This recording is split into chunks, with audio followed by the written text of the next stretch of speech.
gonna do it. I'm not gonna do it. No, I don't respond to peer pressure, but okay, I don't do it. I just don't. That's when you know some shit real fucked up when the motherfucker just call you Bud. It ain't even Buddy. It's just Listen here, bud. Listen here, Bud. Champ is another one. Oh, what's the other one? Oh man, Chief, I heard Bucko. this dude say Bucko is definitely one of them. If a motherfucker call you Bucko, they do not like your ass. I promise you. Bucko on the list. They don't fuck with you. It's hard to get that out. If a grown ass man call your other grown ass man self a tiger, punch that man. Hey, Tiger. He got bad intentions for you. Champ is a good one. Yeah. Punch Hey, that slow down, man. Tiger. Pal. Slow down, Tiger. I'm about to show you something. Yeah, fuck that shit. Nah. I heard some wild things. What happened? I didn't do it. Are you sure? You hear somebody say like, I mean, high that's always speed. gonna be my answer. I didn't do it. It's a good answer. Take the fifth. Oh, before we get into too much shit, I just want to say hi to all my friends in Los Angeles. I really like y'all a lot. To all my friends in Los Angeles. All my friends in Los Angeles. I love y'all. I really do. I love y'all. Salute to Edom Assassin. How you doing, bro? You good? Yo. Check it though. All right, look. You know.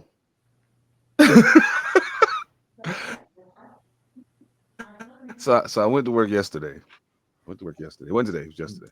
So I went to work yesterday and I'm standing outside and it's all hot and shit. And I'm like, man, fuck this. I'm about to go back inside. I'm glad I hesitated. Why? Because Old Reliable showed up right on time. He's like, hey, how you doing? Oh, Like, I'm good. How you doing? I'm good. How you living? And this motherfucker smoked, in a 15-minute break, he smoked like 3 cigarettes. And I just stand there and watch him like, chain smoking and how shit. do you do that?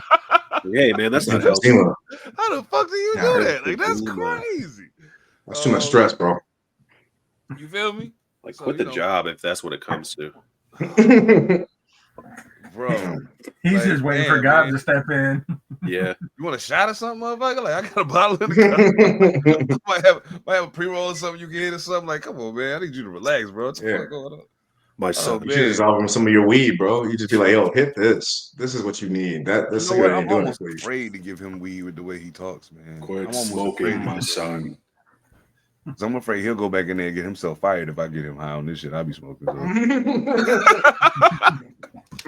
Don't know if he's quite ready for that. But you know, You're like, yo, I think I'm high. We was talking about the well, first we was talking about the present military situation around the world. But then we started like backtracking. And it was like, yeah, but like it's kind of like what happened in 9/11. I was like, well shit, even more so than that. It's more like, you know, what happened when Bush and them was like, go get him. You know what I'm saying? The first Bush and them was like, go get him. You know what I'm saying? Blah, blah, blah. He was like, yeah, even before then. I said, wait. Because if you go back too much further, I'm not gonna know what the fuck he's talking about. like I might have read about it, but I wasn't there. Like, and if I was there, I was so little, I don't remember. So like, let's. He said, okay, so look, that brings an interesting thought to my mind, because you seem like you've read a lot of things about history. I was like, well, I ain't the biggest history buff in the world, but in order for you to learn anything about going forward, you have to be very aware of where you've been. He was like, right. So here's my question to you. And I was like, oh shit, this is gonna be a good one. I have a feeling. Maybe I should go get my weed. And I was like, fuck, I'm at work. Never mind. So he said, if you could meet anyone, and you can only pick one historical figure ever. One historical figure to sit down, you can have dinner, y'all can talk hour, 2 hours, whatever. But one person. And you can say this one person and it'll happen right away. You know what I'm saying? And I'm like, oh shit, that's dope. Cause like in my brain, I'm like, oh, it'll be this person. But then as soon as I say it, I'm like, oh, maybe not. Hold up. This is a little harder than I thought it was gonna be. Okay. So my question to you, gentlemen, is the same. If you could meet any person from history, kick it with them, shoot the shit, you know what I'm saying? Eat a decent meal, kick it, get some info from them. Who would it be and why?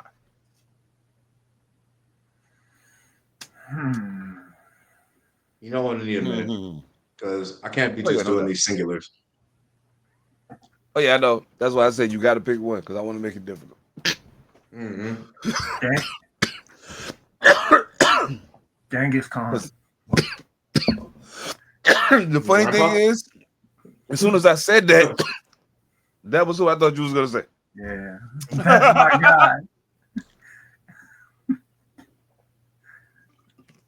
I knew it. I don't know how I knew it, but I knew it. Okay, That's be cool to me. Yeah, we'd be chilling, eat something. He'd be like, "Yo, you want to go rape and pillage?" I'll be like, "Yeah, hold up on that rape." You know, It's smart. it's 2025, bro. Chill. yeah. They're gonna He's cancel like- you. Stop that. And then he goes, Like- "It's what?" Yeah, he's like, "Man, can we go back to my time?" Yeah. When We had times fun were back then. simpler, when we could What's the- pillage without yeah. a care. Yeah, what's the point in pillaging without the raping? I'm trying to show you something. I just want to know how you did that bird trick. Like, show me that. Yeah. Right. No, but yeah, that I mean, yeah. The rape aside, like leave that off for now. Like the sheer like audacity that he had and the strength to just like wipe out everybody on just like this path of destruction. I'm like, yo, we need to talk. Word. So yeah, mine's that's relatively crazy. easy. Okay. P, you still thinking? Yep. Yeah. Mojo. I'm still thinking too, man. Like, because I'm now like, okay, maybe it doesn't necessarily have to be political. I don't necessarily know if Genghis Khan was a political choice or if it was because of the pillaging. The pillaging. It's was gonna definitely the pillaging. I was gonna say something else, but it was gonna be in poor taste. Don't do it. I won't. Hey, real talk. Real talk. I started to think more artistic people. So I started to think like, I think Basquiat would be a cool person to try to sit down and have a conversation with. Like, what is the symbolism? Does it matter, or are you just doing things from your own memory of what you've seen? You know, are you doing this with purpose, or not necessarily purpose, maybe with more intention, like it's aimed a little bit more? He's like, bro, I was high. Yeah, I was Definitely that. Definitely that. I mean, yeah, I'll be wondering that sometimes too when I see stuff like that, because I mean, me being an MC, like I can't just close my eyes or just look at the paper and put the pen down and just let my hand do whatever it's gonna do. Like I can't do that. You know what I'm saying? Sometimes I think artists that are, visual artists, painters, and things of that nature are able to, they can start from one place and like not really even know where it's going. It just kind of blow, you know what I'm saying, keep building on top of it, and then all of a sudden it becomes this thing. You know what I'm saying? I have a great admiration for that, because the art that I partake in isn't the same thing. Like, just like some of them can't do what I can do, I definitely can't do what they can do. So it's like I have a great appreciation. So yeah, I feel you on that. Yeah, and it does give you a different perspective of art, of artistic expression. You know what I'm saying? So yeah, I feel you. Yeah. Absolutely. Mm-hmm. You still thinking? Yeah. Yeah. Okay. So taking all your guys' input into consideration, I started thinking about, I got a lot of interests. I got a lot of things, a lot of people I would want to talk to, right? From political to art to spiritual to all these different things. And so I would be like, okay, who encompasses all of those things so I can get my one conversation in, right? And I'm tossed up between three dudes, so I'm trying to like narrow it down, right? And the part that kind of gets me is if these guys aren't real, I'm screwed, right? Like, if these are just figment of imagination, like these are made up people, I'm done, Oh, right? shit. But I think I'm leaning towards Imhotep, right? He's supposed to be the guy that created the pyramids and all that good stuff. He laid in how Egypt was supposed to be formatted and all that good stuff. Plus, he was a spiritual dude and all this other stuff. So he's a polymath that had all the things, you know what I mean? He actually created the musical scale for Egypt and all that good stuff too, you know? So he's a musician. So, you know, you get to hear, you know, all of them, right? So I'm leaning toward him. But if he's not real, oh man. That would kind of fuck that up. Yeah. I got stood up, you know? That's just crazy. I feel you. I mean, like it's wild because I realized that I've been asked this question probably 5 times throughout the course of my life, but it was at different periods of my life. Therefore, the answer was different every time. So like when I was really young, it was like my favorite basketball player or whatever. You know what I'm saying? And as I got older, it might have been some person who inspired me in some way in regards to, you know, education or whatever. You know what I'm saying? Maybe one of my teachers was really an inspiration to me. That one of my previous teachers that kind of pushed me through. You know what I'm saying? I got a few of them from when I was in early years of school that passed away. That I thought was real dope people. So at a point, it was like, yeah, I'd love to talk to them one more time just to kind of, you know what I'm saying, complete where we started. But the thing that I realize is now I'm kind of in the same boat that you're in, P, in the regards that I'm trying to look for the person who embodies all of the things that I would want to go into this conversation. So like, I could have said like my first instinct was Malcolm X, but I was like, no. I'm gonna miss a piece of this if I say Malcolm X. It's something that I want out of this that I'm not gonna get if I talk to him. Okay, cool. Huey P. Newton. Oh, wait. No. Nope, don't do that either. Because I know what version of Huey P. Newton I want to have a conversation with. Not guaranteed I'm gonna get that one. So, love you though, brother. I promise you I do. And there's a few people that fall into those categories, but at the end of the day, when I narrow it down to a person who's gonna give me every element of what I'm looking for, they're tied to the streets. You know what I'm saying? They're tied to not only the streets, but the street tribes as well. You know what I'm saying? They recognize that there is a need to tie all of the various parts together. You know what I'm saying? To make like Fred Hampton would be the person that I would love to have a conversation with. Because out of all of them, and I love a whole lot of people from that era. I think the reason why what happened to him happened the way it happened is because he was the one that had it. Like Clyde Drexler was good. Yeah. Mm-hmm. You know, he was good. A lot of them guys was good. Barkley was good, but Michael Jordan was great. That was the difference.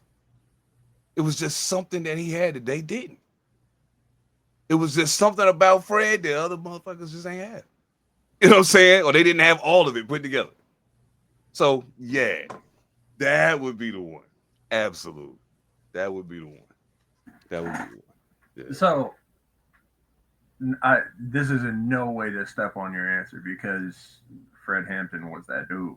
And that motherfucker could talk his ass off.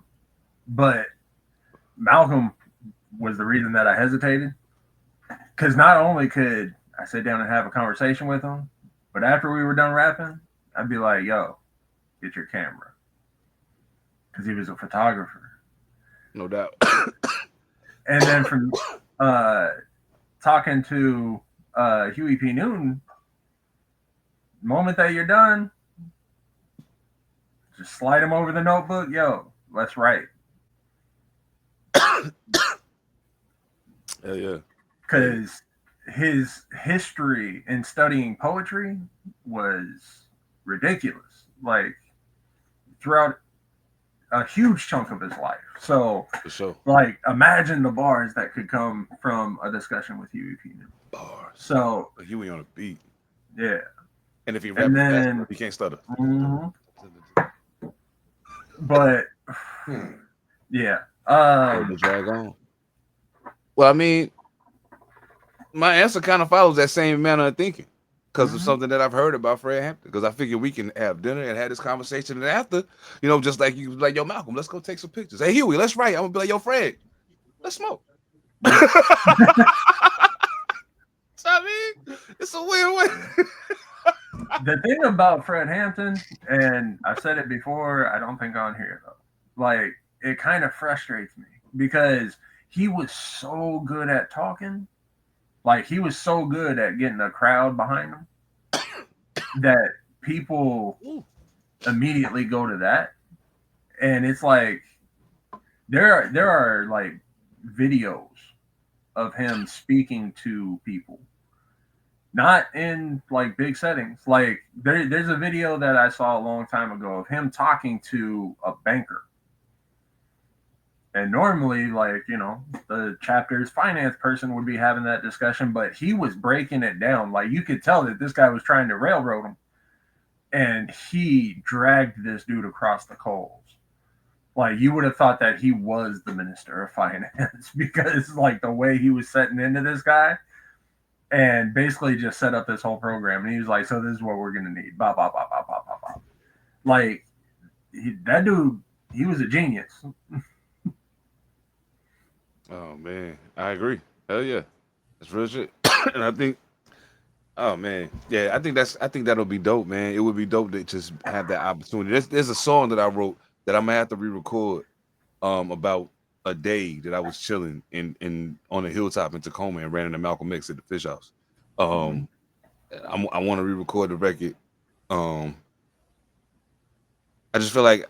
Yeah, I think that's like the funny shit is just like the third time I recorded this song. It's the place I met him and the words changed. Like I've rewritten the song 3 different times already. And I'm probably gonna rewrite it again and make it a whole different location. But still, yeah, I want to do that because I think that whole concept of being able to reach out and touch your past, you know what I'm saying? Like, especially the past that inspired you was crazy. Man. So that's the part that I'm kind of curious. Like, so when you talk about rewriting the song 3 different times and you're changing the location, is it because you met, quote unquote, you met Malcolm, so thus you saw Malcolm in some kind of iteration, something he talked about, that kind of thing, the stuff he was about in that space? Or is it like I was thinking about Malcolm at the Fish House, or I was just thinking about Malcolm, period, or wherever these locations were? So the concept of the record is I actually saw him. Like we sat down and talked. Like this whole time people thought he was dead, but in all actuality, it was just like, yo, it's too dangerous out here. They're gonna try to take you out. We're gonna fake it and get you out of here. You know what I'm saying? Nobody's gonna look. Who the fuck gonna look for you in Washington? You know what I'm saying? Right. Who the fuck gonna look for Malcolm X in Washington? So you know, that's kind of how it played out. But like every iteration of the record is just different. What he tells me changes in every song. Every time I rewrite it because at this juncture, like what he tells me changes with how I evolve as a person. Right. And I can only imagine that if from where we existed previously, if that same evolution's happening with you, what's left that I need to see that I'm not getting? Give me that. You know what I mean? So yeah, it's crazy. But you know what? I'm fucking up. Yeah. I'm fucking up. I'm fucking up. Just because I love ruining a good moment. He said Tupac.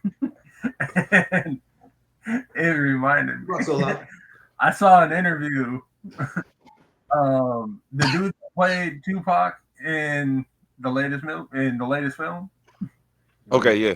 Looks a lot like Tupac, right? Yeah, like Tupac. Yeah. Apparently, his dad was a producer for Tupac at some point. Oh. And they put up a picture of his dad and Tupac next to each other. And all of a sudden, this dude comes on the screen and is like, yo, I know Tupac met your dad. You ever meet your mama? Right. I was like, uh-oh. He's still alive.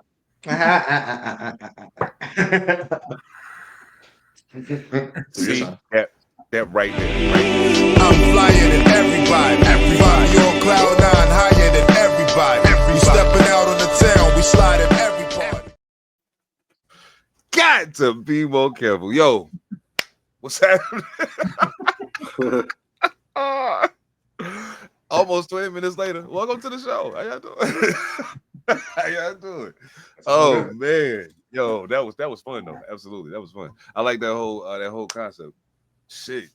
You already know what it is, man. Pantha Politix Podcast. You rocking with the Elicit. You know what I'm saying? We fly in everybody, man. You already know. Seven Da Pantha, Carolina Hurricane, Ridiculous Slang, aka your baby mama's favorite rapper, aka Pod Strickland, if you getting the point.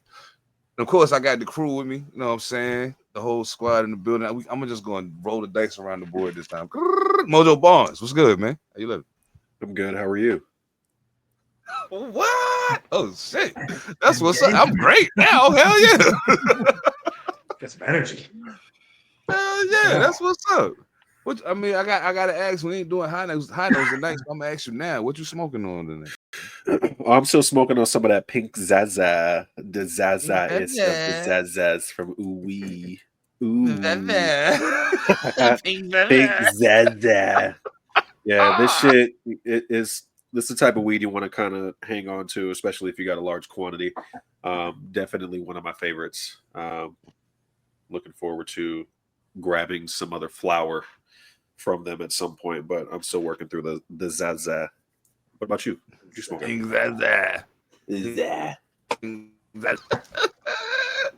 Oh shit! I'm smoking Sir. God's gift. God's gift. Yeah, that's the fly shit. I fuck with that. God's gift from what's their name? Peak. Yeah, it's pretty good. Pretty good. Not bad at all. Monster Lizard, what's good, my dude? What's good? Nothing. Oh, shit. How was your weekend, man? Terrible. God damn. Man. Perky just We have that shotgun sound. Just disappeared completely. Wow. Wow, damn shit. I hate everything. Fade out of the yeah. Genghis Khan is still alive. With pillaging. Hold the rape. No, hold the rape, please. Yo, that shit is That's what I'm crazy. gonna call my Genghis Khan track. Hold the rape. The Genghis contract. But I want plenty of diligence. Yo, that's crazy. That's great. Ladies and gentlemen, that is coming soon from Monster Elicit. It's called a rampage. There's gonna be Book of the Genghis Monster Khan Volume style. 2. Oh, shit. P7, what's good, man? How you look? Oh man, I'm good. I'm good. You know, you got me thinking though about reaching back and like the whole reaching back to the past to know where you're going in the future and all that. It's kind of interesting because I just ran across an article the other day that was talking about like a lot of the things that we think we know that, you know, Europeans say they did and that, you know, we just kind of grew up with was actually created by a whole nother culture. One that we actually for like the last, like, I don't know, 15 years have been demifying as being the bad guys and stuff. So I don't know. I got a little clip of it, but if you want to watch that and we can talk about that, that's something that I think is really, really interesting that it kind of came up trying to understand your past to know your future. Oh, no. Well, in that case, let us get sophisticated about it, why don't we? I mean, I try sometimes because I'm in my house. You guys are in my house. Everybody's It's in my the house year right now. 1492. Christopher Columbus is about to set sail for the Americas. But here's what they don't tell you in history class. The Spain he's leaving behind? It's been ruled by black African leaders for nearly 800 years. The same people who gave us streetlights, 3-course meals, and personal hygiene as we know it today. The same people who would soon find themselves chained in the very ships crossing the Atlantic. This isn't the history you learned in school. This is the story of the Moors, the African rulers who dominated medieval Europe, built civilizations that made London look like a village, and whose innovations you use every single day without even knowing it. By the end of this video, you'll understand why this history was buried, how it connects to everything from your dinner table to your bathroom routine, and why the fall of the Moors changed the entire trajectory of world history. Hit that subscribe button. Nah, don't fuck that. Don't subscribe shit. Subscribe to Pantha Politix Podcast. Fuck Yeah, that. they've been demonizing the Moors for way more than 15 years. You know? Yeah. Only late to the party. He was like, he about 15. So, I mean, maybe he just... Yo, before y'all get into any big discussion, maybe it's me, but I need to know. When somebody says Black African, it always kind of pisses me off. Okay. Is that just me? Like, is that? It seems not really stupid. It seems stupid, but there is a difference. There are like the Berbers and that kind of stuff. They kind of look like Mo, right? Some of them have green eyes, some of them have blonde hair. When I spent time in Morocco and all throughout that kind of northern region, there's multiple different ethno groups that are kind of in there that and they're in Africa. We're in North Africa, so you got to specify which ones we talking about. We talking about the Black Africans? Or are we talking about the light skinned Africans? Are we talking about the red skinned Africans like Ethiopians and that kind of stuff are pretty red skinned? So there is a difference, and they do distinguish like that. But it doesn't carry the same weight, I think, as it would over here. You know what I'm saying? If we say, Black Americans versus white Americans, whether it's a good or bad, this or that, or all the extra tropes. We just got to, know which groups we're talking about when we talk about who controlled. And especially during that time frame, you had a lot of different, like the Arabs were over there, right? You had people from the South Sahel, you had people from like all over Africa and Asia and, whatever coming to those areas. So you kind of have to know which ones you are talking about, but they were all called Moors. Yeah, no, I can get down with that. Yeah. As far as the transplant motherfuckers, that's different. Like, you want to talk about the white European motherfuckers that went down there and they're like, I'm third generation, so I'm African. It's like, but are you? But, No. That's how I feel about the Greeks and the Egyptians, though, too. You know what I mean? Like, are they really Egyptian? So, but what was interesting about this whole thing was like, there's a lot of stuff that I didn't know that the Moors kind of brought to Europe, right? Like, I knew about them kind of taking them out of the Dark Ages. And I knew about, there was kings and that kind of stuff all the way as far up in Germany and that kind of stuff. I knew that. But I didn't know that like brushing your hair, like going through your normal, like I brush my teeth, I brush my hair, I sit there and take a shower before I go to bed, or wake up in the morning, use a washcloth, all that kind of stuff. That they, that was all introduced with one man. And that he gave you the concept of the 3-course meal, that he gave us the concept of sherbet, dessert, just these things that we kind of carry over to this day. But it was one dude. It wasn't just like, say, the whole culture did this thing. Nah, he was just like, y'all are nasty. Y'all living bad. Let me fix this. And let me show you how to do a little better. And then since, they were traveling from like Mali and that kind of stuff, which is more, central, North Africa, but central. Since they were traveling for so long, he just kind of went full hog and was like, bring me this, bring me that stuff. I want to make some stuff happen. And started to, spruce up the area, as they say. But he's also the one that helped set Granada. And that's a beautiful, beautiful place. And if you ever have a chance to check that place out, that's a gorgeous place. Would you call that niggification instead of gentrification? Yeah. But you know what? Everything good has been niggified. You know what I'm saying? Like, really, and so it's like, it's when it gets gentrified that's a problem. But if it's niggified, it's fine. But no, is that like reverse vertigo for redlining?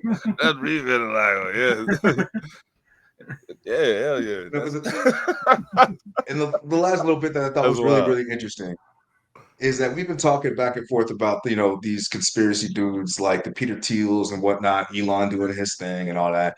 And we keep drawing it back to the Nazis and I kept looking at and watching this. One of the things in the video, so if you haven't seen the video, please watch the video. I'll leave the link in there and for the people at home to check out the video. But there's a line in there that said that like the Moors and the Arabs and pretty much that kind of the POC group of the time, right? We're trying to create inclusive groups. They were trying to create inclusive societies, inclusive this, inclusive everything, right? And accepting. And I watched this thing on the Persian Empire, and they were doing the same thing. The Egyptians were the same thing. And it's not until this exclusivity that we find ourselves in from the time of colonialism forward, right? That people didn't think that we were all the same people. You know what I mean? This whole idea that I'm separate from you. And we see where it gets us, right? We've got wars upon wars upon wars. Whereas like Egypt and the rest of these places, 800 years, 500 years, 5,000 years. You know what I mean? 10,000 years, some of these empires and some of these kingdoms that were inclusive. And we can barely get past 250 and we're about to fall apart. Shout out to LA. So, you know what I mean? Like, I just, you know, I don't know. It's interesting that the lie that they tell keeps them from having a prosperous life. Just because of what? Power? Racism? I don't know. What y'all think? Awesome. Awesome. I ain't gonna say that shit, huh? Let me show you how to do this, son. You know, okay. Here's the thing. There's usually a conversation that's had about, oh, people want real education. People want real education. That's always some shit that gets said. You know what I'm saying? Oh, the education system is fucked up. It sucks. And blah, blah, blah, blah. Okay. Right. I wholeheartedly agree. Wholeheartedly. But the problem is we don't have that opinion for the same reason. I have that opinion because I know that what we just that minute of what we just saw in that video, they're never gonna say that in a school building. Ooh-wee. No. Unless this is funny. This is a funny one, right? It's a big joke. We can all laugh after I say it. Unless we just open our own school. Y'all didn't laugh with me. That's fucked up. This is a prime example of the core of that for me. You know what I'm saying? It's one thing that I guess is a better way to put it. If you think about one of the biggest fears that most white people have in regards to the whole civil rights thing is if we give them equality, they're going to come and get us. We're not asking to be more powerful than, just stop the bullshit. You know what I'm saying? Like, we can all do the same. You know what I'm saying? Again, that go back to that whole misconception of equality they get taught. But well, I don't think you can take it far enough, man. Because I mean, if they were to give equality, right? Let's just look at every industry and look at those people that dominate in every industry. Okay, if people of color across the board given equality, right? Then none of these dudes would really be able to compete. So then we would just automatically dominate just by being there. So they have to put the weight or the foot or the, you know, on the neck to try to hold you down a little bit. And even with that, we still persevere. We still end up dominating all these damn industries. I mean, shit. So equality. I know why they don't want to get it. Like, so yeah, it like to a point. You know, the fear of like coming at them, it might be there. Like, I'm sure it is to a point, especially with some of the motherfuckers that are like, oh, I've done some grimy shit. But yeah, I mean, it's also like, yo, like we wouldn't be able to take their shit. We wouldn't be able to like push people around and tell them where to be. Like, yeah, it's control factors. That's all white people really do is like they set up their control factors. That's why so many motherfuckers go into communication and politics. Communication and politics. That's all the white motherfuckers do. Because at that point it's like, okay, this is how we take it. Gotta hate white people. Give me that shit. Mm-hmm. Yeah, white people were the original Diddy. Take that. Oh shit! Oh shit! Mm-hmm. Oh shit! I'm fucking dead.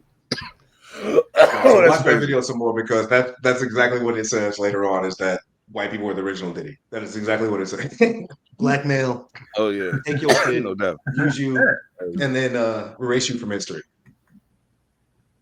Absolutely. I mean, you know what though? It's crazy because I be thinking every time, like, and it be a thought that crossed my mind occasionally while we pod, and I'd be like, man, I mean, we make a lot of jokes and shit, but we talking about a lot of sad shit, like depressing shit, like shit that if we wasn't able to laugh about it, it would probably drive us to fucking drink or something worse. You know what I'm saying? It made me think, and I was like, man, we don't really talk about a lot of good news. You know what I'm saying? Like, that's just crazy. But I was very happy that some good news was brought to the table. So I guess maybe we'll play the clip first, and then Monster, if you can give us some more, say some more insight into it. Oh, yeah, you want to talk about a good white? That's right. Yeah, you know what I'm saying. I'll try and do my best. Oh shit! I love it. I absolutely fucking love it. Red Mill, and before his death, he transferred full ownership of the company to his 500 employees. Towards the end of his life, he was approached by several food giants that were willing to pay hundreds of millions of dollars to acquire his more than 200 products in over 70 countries worldwide. But he wasn't interested. He said, after succeeding beyond my wildest dreams, we created an employee stock ownership plan, or ESOP, that would distribute stock in the company to the people who worked there. To break it down, their annual revenue last year was $53.8 million, and distributed across 500 employees, the revenue per employee ratio is over $107,000. Bob cared more about the well-being of his employees than his personal profit. Imagine how work cultures would change if employees felt truly invested, not just as job holders, but as owners. One of his last recorded messages rings so true to the life that he lived. Give back to your community. Success isn't as sweet if it's not shared with others.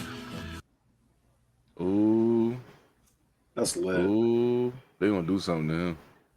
Yeah, so that's Bob Moore. He owned a company called Bob's Red Mill, and they do a lot of cooking supplies, like flours and sugars and shit.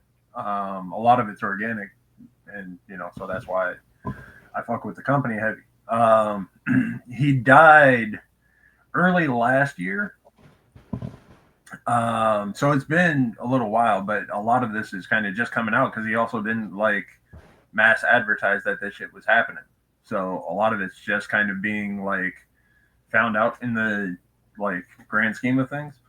But yeah, so after he died,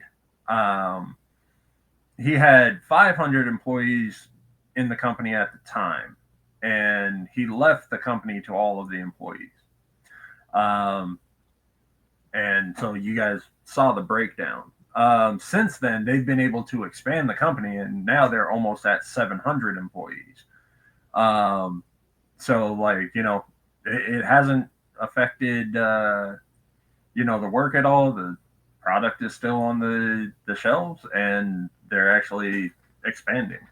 So it shows the success is there, and he even set it up to where there's a rollout system that people get paid and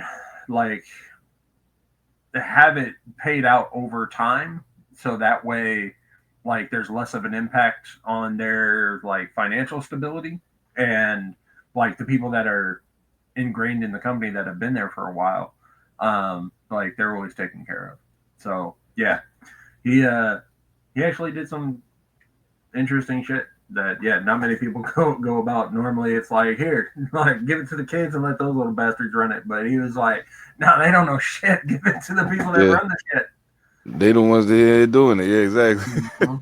Hell yeah, they the ones in here doing it. I feel it. Hell yeah. Oh man, that's crazy. That shit is dope though. You know what I'm saying? A person like that, I salute him, because I mean, he to hear him say what he said. If that's been the way he been speaking publicly the whole time he been doing his thing, I'm surprised he lived to be that old. You know what I'm saying? To be able to do what he's done.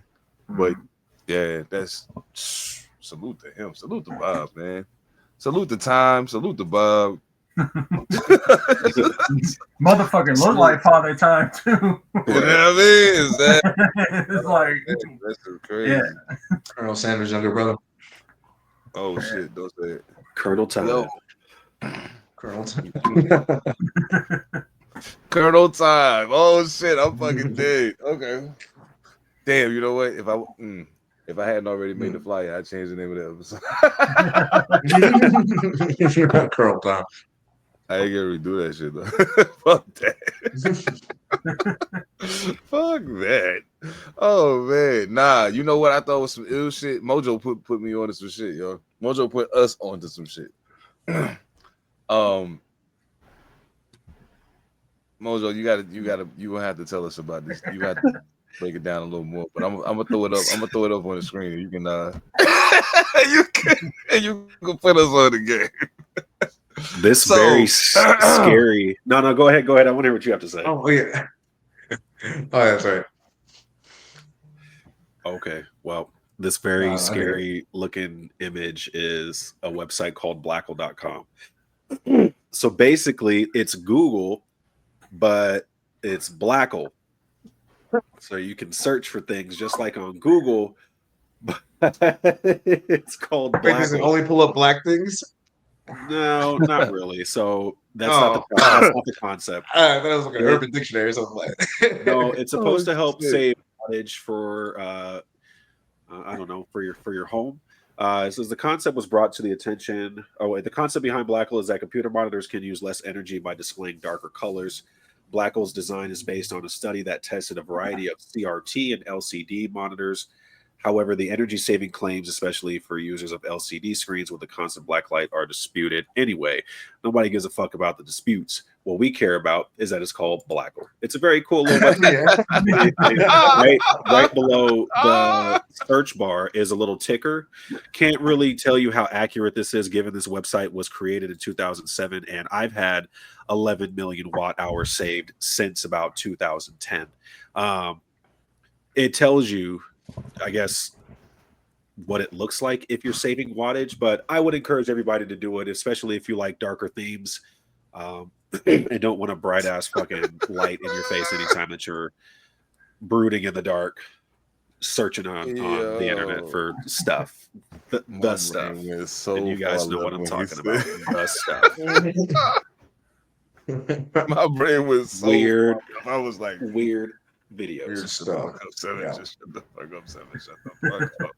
Like, sometimes you just gotta know when to tell yourself, just shut the fuck up. It's okay. It's not a bad thing. It's all right. Oh shit.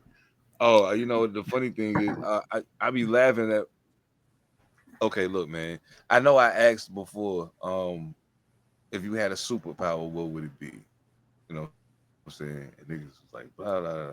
But I'm gonna tell you, you shouldn't be surprised. You should not be surprised that as things continue to progress, a lot of this stuff that like we starting to see a lot of things that we thought were just figments of someone's imagination that was put on the screen, and that's why. But you're seeing it come to fruition now, and I tell you. Some of it don't be some fly shit. Some of it be some fly shit. So case in point, I think if there's something that could possibly improve the quality of life of people, that's the problem is, and Monster said this before. The problem becomes when, like, where do you stop people? Like, when is it too much? You know what I'm saying? When does it become a point where you're like maybe giving someone an unfair advantage? What somebody's gonna start utilizing it fucked up to give themselves an unfair advantage. Because that's just what people do. I don't know. Maybe I'm tripping, but when I know when I saw this, I was like, okay, there's actually hope. There's actually hope. This could be some flash shit. But then I immediately started thinking, but then somebody's gonna take it and they're gonna say, I'm gonna make myself able to dunk from half court. And I can shoot 3-pointers from the parking lot. I'm gonna make all the money. I'm gonna make all the money, and they wouldn't be wrong, but it'd still be fucked up. But if you use it for positive shit, the walk-on F1 exoskeleton literally walks itself to the patient, wraps around their body, and helps them stand and walk independently. Look out, Iron Man. Look out, Iron Man. That's why. No, that's why. You know what I mean? Like, because he didn't look like he's gonna be able to dunk. Not at all. But you know if they got that for my man who was paraplegic, they got some Iron Man suit out there, and some dude is like, you know, rocketing around doing some stuff. Yep. Some war machine shit going on. I don't know if they can fly, but that's what fucks it up, see? Because I know y'all gonna do some dumb shit like that. You ain't gotta do it. Yes, we do. Yo, you know the flyest thing from the Iron Man movie right? He kind of laid out Tony Stark or RBJ laid it down, and he said, "Look, you like this, you like that. It all came from military funding."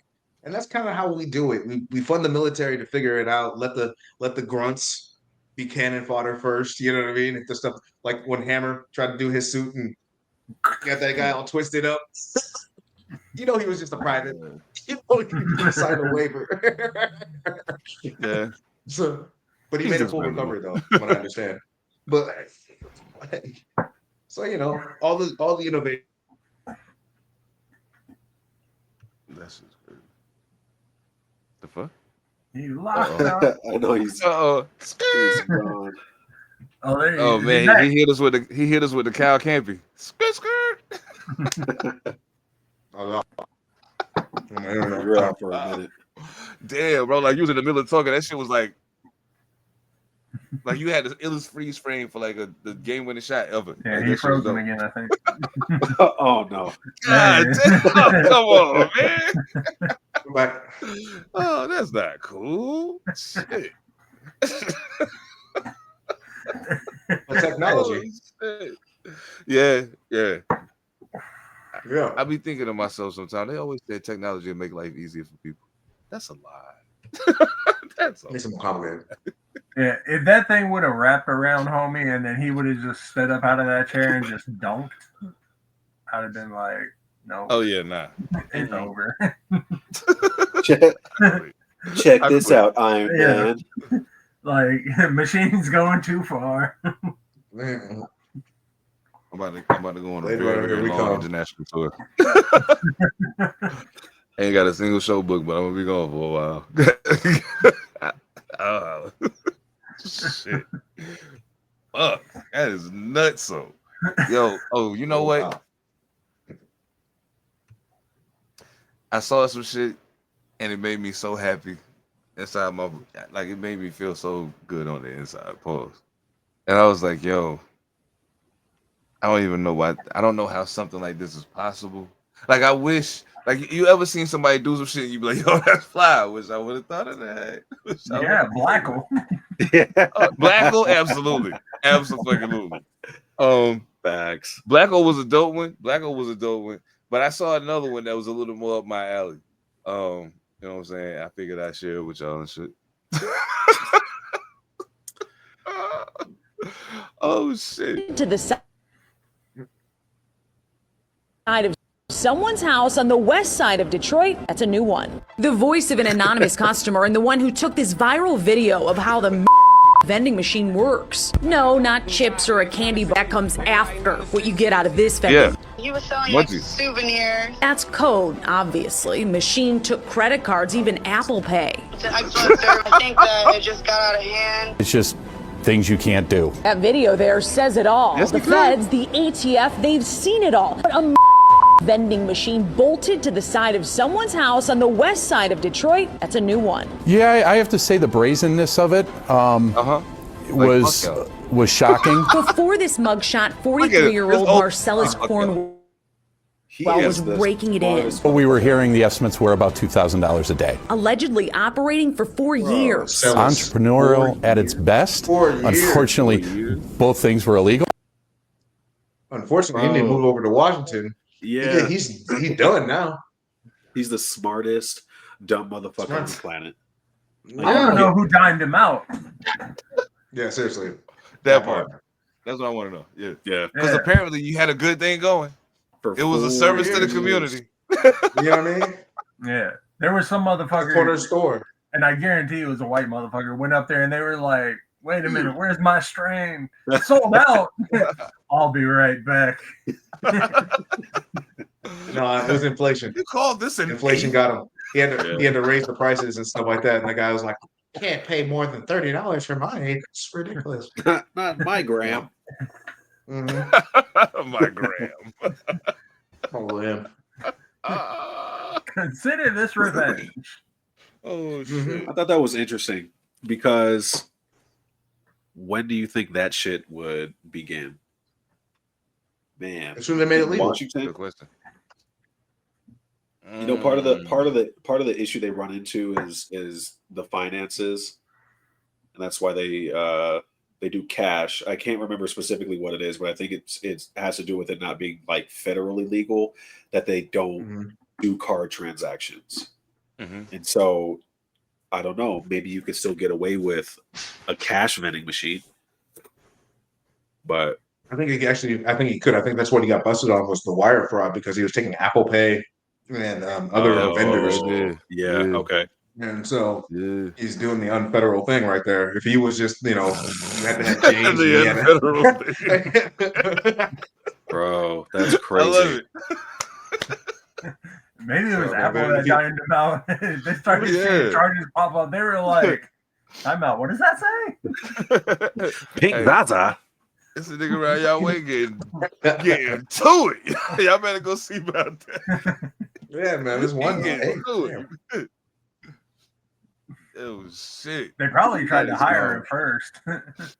Apple was like, "Yo, you're innovative. Why don't you come work for us?" He was like, "Bro, I'm making 2 stacks a day. And I ain't even shaking my ass." But if he took Apple Pay, does he have to have an app? And wasn't Apple making like 35% on every purchase? That's what I'm saying. They're angry.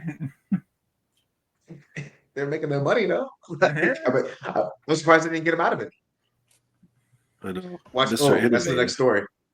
That's the next story. If he actually gets out, and like suddenly a lawyer comes through and gets him off. Mysterious benefactor. Mysterious benefactor. And we start seeing like convenience store weed like weed convenience stores or little vending machines popping up everywhere in Apple stores. They're just called the Corn Walls. Corn Wallace. Or the Marsalis brand. They just call it Pulp Fiction. I can't believe his name was so close to the name from Pulp Fiction. And then how big he looked. I was just like, oh, this is how it starts. This is how Marcellus Wallace's career starts. He got busted for selling weed out of a convenient thing, and then he goes to jail, changes his name to Marcel, and then they take him as soul. I don't know. Oh man! He's like, but y'all ain't gonna give me like you got him. Oh shit! Oh man, you know what? Damn, that he has an excellent point, and I feel like a poor podcaster because I did not ask Edom Mad Assassin to come on and talk about the protest tonight. So we're gonna make up for it at some point. Tell him to jump on. Yeah, just come through. Whoa, that was flagrant. God. I called it out first. Flagrant. Oh shit. Oh man. Okay, hold up. Well, before we do that, if we're gonna do that, let me do this real quick. I want to say, damn, this shit fucked me up. Rest in peace to Ananda Lewis. That really fucked with me. Like the crazy thing is, I remember the first time I saw her on screen talking. She had the mic and she was, I think it was on Teen Summit. And she was like, yo, Teen Summit. I'm watching her and I'm like, yo, she's so intense, but she's so young, but she's so intense. You know what I'm saying? And she was so good at what she was doing. You know what I'm saying? Just seeing her acting and just doing every time I saw her in front of a camera, it was almost like she just jumps off the screen. I'm like, yo, she's a star, dog. She's a star. And MTV saw it. That's why they brought her over. You know what I'm saying? Yeah, she was the only reason I used to even consider turning TRL on when she was over there. So, just being honest. With Carson Daly.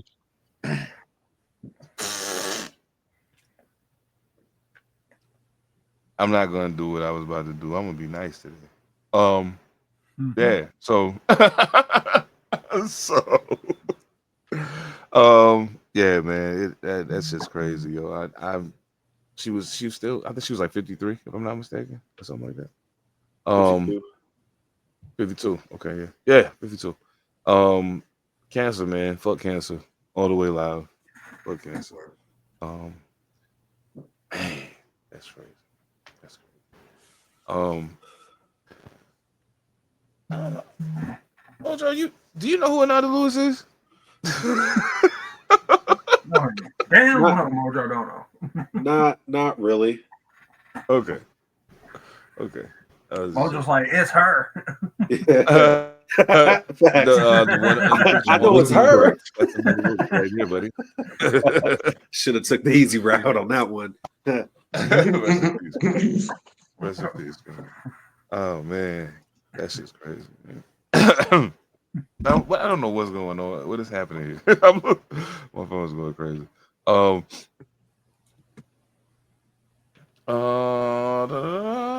Let me get I can send it to him.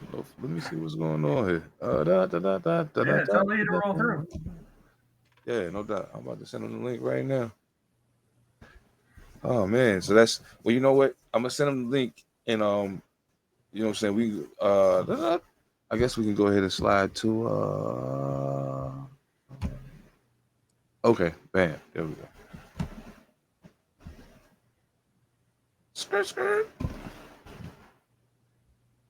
Man, that shit is wild, bro. I don't even understand.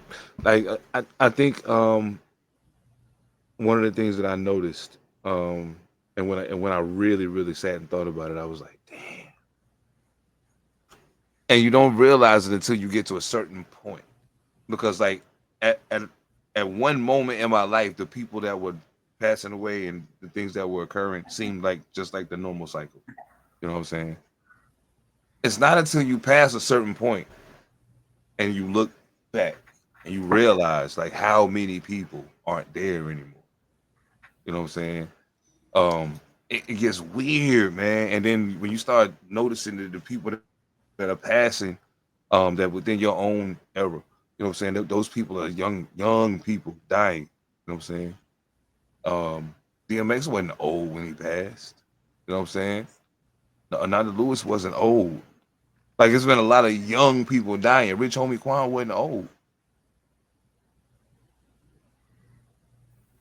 Just make you think, man. We gotta. I mean, I think some people should. The world ain't built for people to last too long these days. Oh nah. I mean, in some cases, it might be even warranted. I think maybe. You know what I'm saying? I think I mean, I don't know. I could be wrong.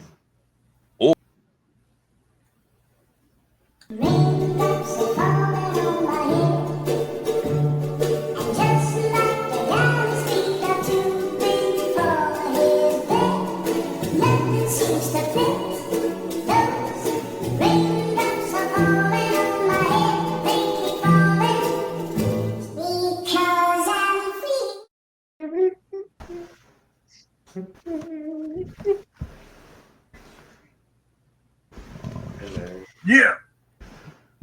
Welcome to humanity's shelf life. I hope you die.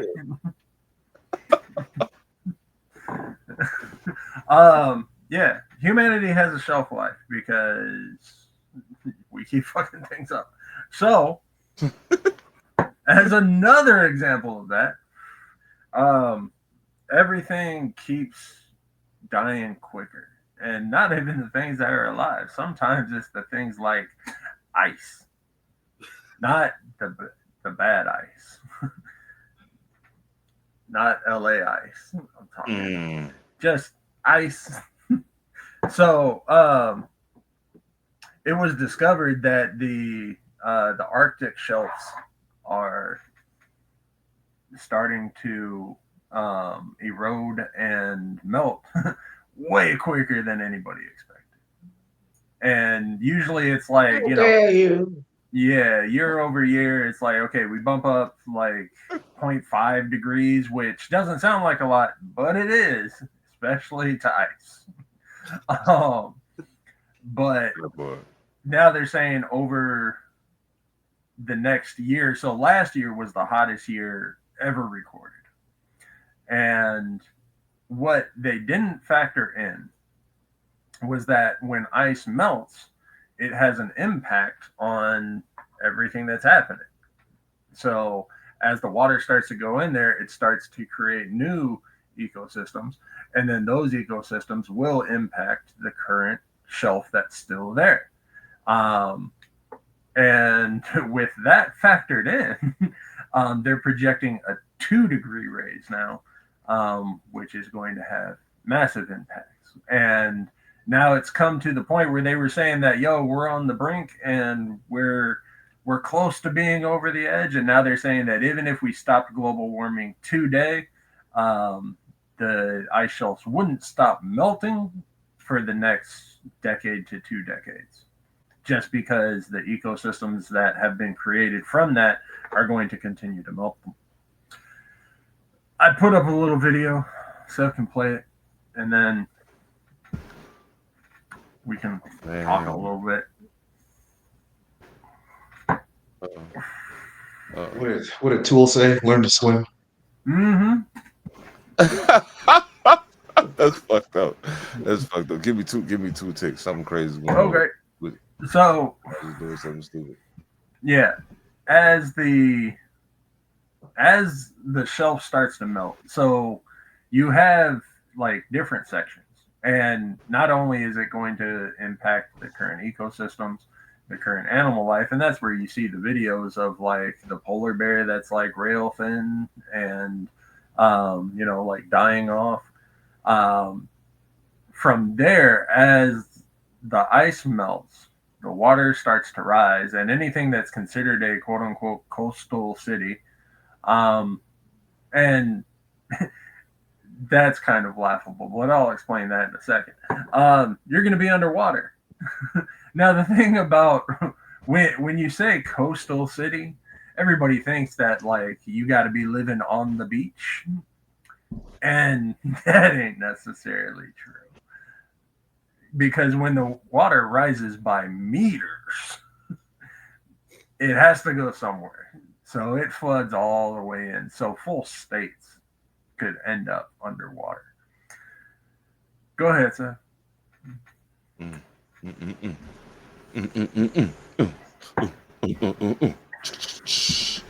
This shit's crazy, bro. I'm sick of this. About to DDT this motherfucker on everything. This crisis isn't distant or theoretical. It is here.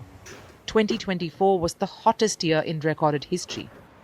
2/3 of Earth's surface endured record-breaking heat. El Nino played a role, but fossil fuel pollution remains the true villain. The fate of the Arctic is grim. Without urgent action, melting ice will reshape coastlines, unleash extreme weather, and disrupt ecosystems forever.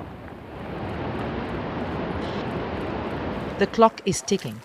Will humanity wake up before the ice is gone?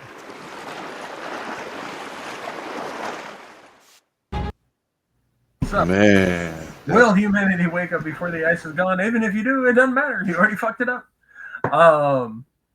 Yeah, I don't know if you guys saw the numbers in there, but 26% less of a shelf than was expected at this time. You saw the really big fire that they like to play. Now that's Adobe B-roll footage, but if you want a more genuine article, you can take something like LA. Now, even if it was started by somebody, the fact that it went poof really fucking quick, there was a reason for that. And the reason that it was harder to put out. A lot of people don't know that they have just as big of a fire, if not bigger, going in Canada. And I wonder why. So yeah, all those coastal cities, quote unquote, it's not going to matter if you're a coastal city or not. The water raises up enough, then nowhere's going to be safe. So whether you want to believe it or not, humanity has a shelf life, and hopefully you stay dry. But, get your affairs in order. Don't worry.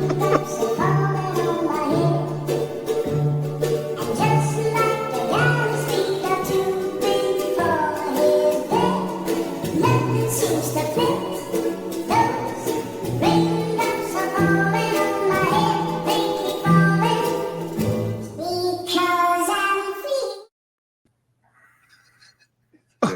Shit. He's like, get your affairs in order. Get your affairs in order, man. Shit. Oh shit! I hope you can swim. So I'm starting to realize that as much as I used to be like, people be on some bullshit and like perpetuate stereotypes. A lot of black people I meet be like, "Nah, I can't swim." I'd be like, "What the fuck? Seriously?"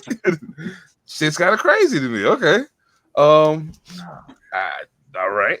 Mojo, can you swim? A little bit. I haven't like swam in a long time, but I did learn how to swim. Okay. Is that something you forget?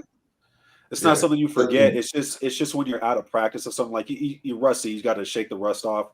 I'm out of shape. I don't be doing nothing like strenuous. I mean, my buoyancy is up. Yeah, I float more than I actually travel. You know what I'm saying? So.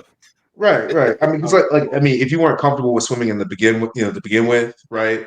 Then I can see how. But like, I grew up with a pool in my backyard, so like people that say they don't know how to swim or they have to get used to swimming again is just weird because it's like as soon as I get a chance to jump in the water, I'm jumping in water. It's just second nature. So I just don't. I wonder how that works for people that don't swim. Like my kids don't swim really, and it's weird to watch them try to swim. They flounder for at least an hour. I worry about them drowning every single time, and then they start to get it, and I'm like, okay, cool. But I just wonder why that works. Yeah, I just don't. I don't hop in the pool that much. I'm kind of like not into being in large bodies of water with other people. I don't like large bodies either. Yeah. So it's all about them waves, bro. You gotta ride them. I guess so. I'm thinking about it though. It's starting to get hot and everything, so I'm thinking about it. But I don't usually try to get into lakes or oceans if I can't see my feet. I'm probably not gonna jump in that water. A lot of people are like, let's go run in the lake, and I'm like, no, because something weird's gonna poke me on my foot, and I'm gonna be upset about it. And then I don't know what it is, or something's gonna brush my calf, and I'm gonna freak out and be like, I'm gonna turn into an X-Men in my sleep and shit. Yeah, I don't want to turn into the next Patient Zero just because I wanted to enjoy the summertime. Like it's not worth it to me. Wake up on the ceiling and shit. Like what the fuck? Hold on, what the fuck? Yeah. Why am I drenched in sweat and I can see behind me? That's the kind of shit that I don't want to have happen. Senator Kelly turned into that jellyfish dude. Yeah, that's what I don't want to happen. I don't want to turn into water when somebody's trying to like dap me up. Oh man, I just thought about something. Damn, it's not. Yo, check it. What? I don't think I got a We gonna quit. I don't think I got a. I just want to. Oh God, I don't think I got it. Happening. And if I don't got it, I'm gonna be mad as shit. But this Timberland shit with this AI bitch that he signed.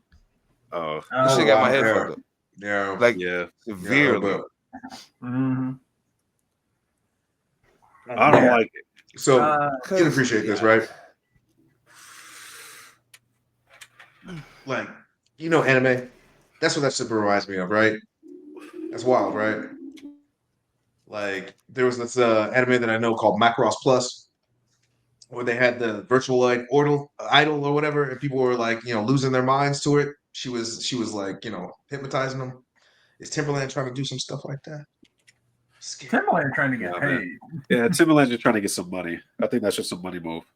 Yeah. Honestly. So the AI artist's quote unquote name is Tata. And Tata, Tata. And yeah. Tata. She has been signed as the first AI artist. The thing that really bugs me is the genius that Timbaland has when it comes to music. Like, I've seen him do wild shit in music. Like, he has turned himself into instruments when the standard instrument of humanity just hasn't been enough. So yeah, like utilizing AI to be able to like streamline his process or even introduce like his capabilities to other people that don't have that knowledge. Like even to me, that is a slippery slope. But like I would at least understand it. But the amount of reverence and respect that he has for music to do something like that is highly disappointing. So Yeah. I'm a little confused then. So is he using this thing as like an AI assistant that's like programmed all his work and that kind of stuff into it? Or is she an actual singer that's like supposed to be singing whatever you plug into her? Yeah, no, she is a little box that somebody has sitting on their desk somewhere, and they made this person a singer. It's like what they do, like it was like last year or the year before where they had a like this track come out, and but it was like mad racist because they tried to make it a rap track, and it was like some black dude singing like in jail and shit like that. Yeah, and it turned out that it was all AI, and everybody was like, "Nah, fuck that." Like it's that exact same kind of concept. Like a character was created, Tata, and you know the music is built and programmed, and but does it matter if it's pop music? No, since that's right. No. I mean, it's pretty No. face. Somebody else writing the stuff, No. right? Does it No. matter? It's Timberland, dog. No, it don't matter. It don't matter at all. Yeah. Because when they line them up and say, okay, for all of the if they turn the water off tomorrow, and the whole world got to say, well, who the best people that produce music? The problem when you ask that question to a mass of people is that you get answers from a mass of people who are not necessarily the most acute when it actually comes to music. That's like asking a casual person who listens to Cube 90, whatever the fuck that shit is, and hears the same rap song 90 times a day, so they like it. But they don't really like rap. They just like that song because they heard that shit forever. You know what I'm saying? When you ask the question to those people, the answer you get back comes from that perspective. That's where that whole shit gets dangerous because Timberland's name is in that discussion. Period. If you're talking about the landscape of not just quote unquote urban music, and now mind you, let me be very clear. I'm talking in regards to people who are I'm talking about the music business right now. I'm not talking about hip hop. I'm not talking about R&B specifically. I'm not talking about those things in their purest. We're talking about the music business. If you're talking about some of the biggest hit records you've heard out of either of those genres in the last 20 years or more, his name on a lot of them from a lot of different people. Well, the thing is, Timbaland has spanned so many genres at this point. Like he's had influence in rock, he's had influence in pop. He's like, yes, he's a hip hop producer and artist at his core, but like he's had a massive effect on the music industry, and that's exactly what this is, in my opinion. Is the industry wanted this to be a thing, but with what happened last year, they were like, oh, okay, well, this ain't a thing yet. Yo, table it for now. And somebody paid him a very large bag to open the floodgates and say, okay, you are respected. You have spanned multiple industries. If you sign off, people will follow. And that's exactly what he's done. And he's opened the floodgates. You're going to see probably 5 or 6 more cases of this before the year's done. I bet you Swiss Beats next. Swiss Beats next. I mean, he was already defending it. Shit. Yeah. He next. See, I don't see why it's a problem, right? Because if it's producers that are creating fake frontmen, essentially, to be able to put out their music and that kind of stuff through them, then I don't see it being a big deal because now it's just like, I don't know, creating a persona, right? One minute I'm DJ Jazzy something whatever, and the next minute I'm Joey Buttafuoco, you know what I mean? And I'm doing something completely different. It's just I'm using a different front. So if the AI is not actually, if it's all Timberland that's creating all the stuff that's going to go through the AI, right? Then the AI is just a front. Now, if it's making up its own things and it's able to, I don't know, do kind of like with the Siri or whatever, and then talk, you know what I mean? Like actually come up with actual bars and lines.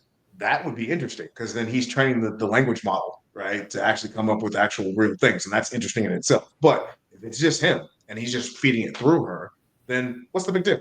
It's just a mask.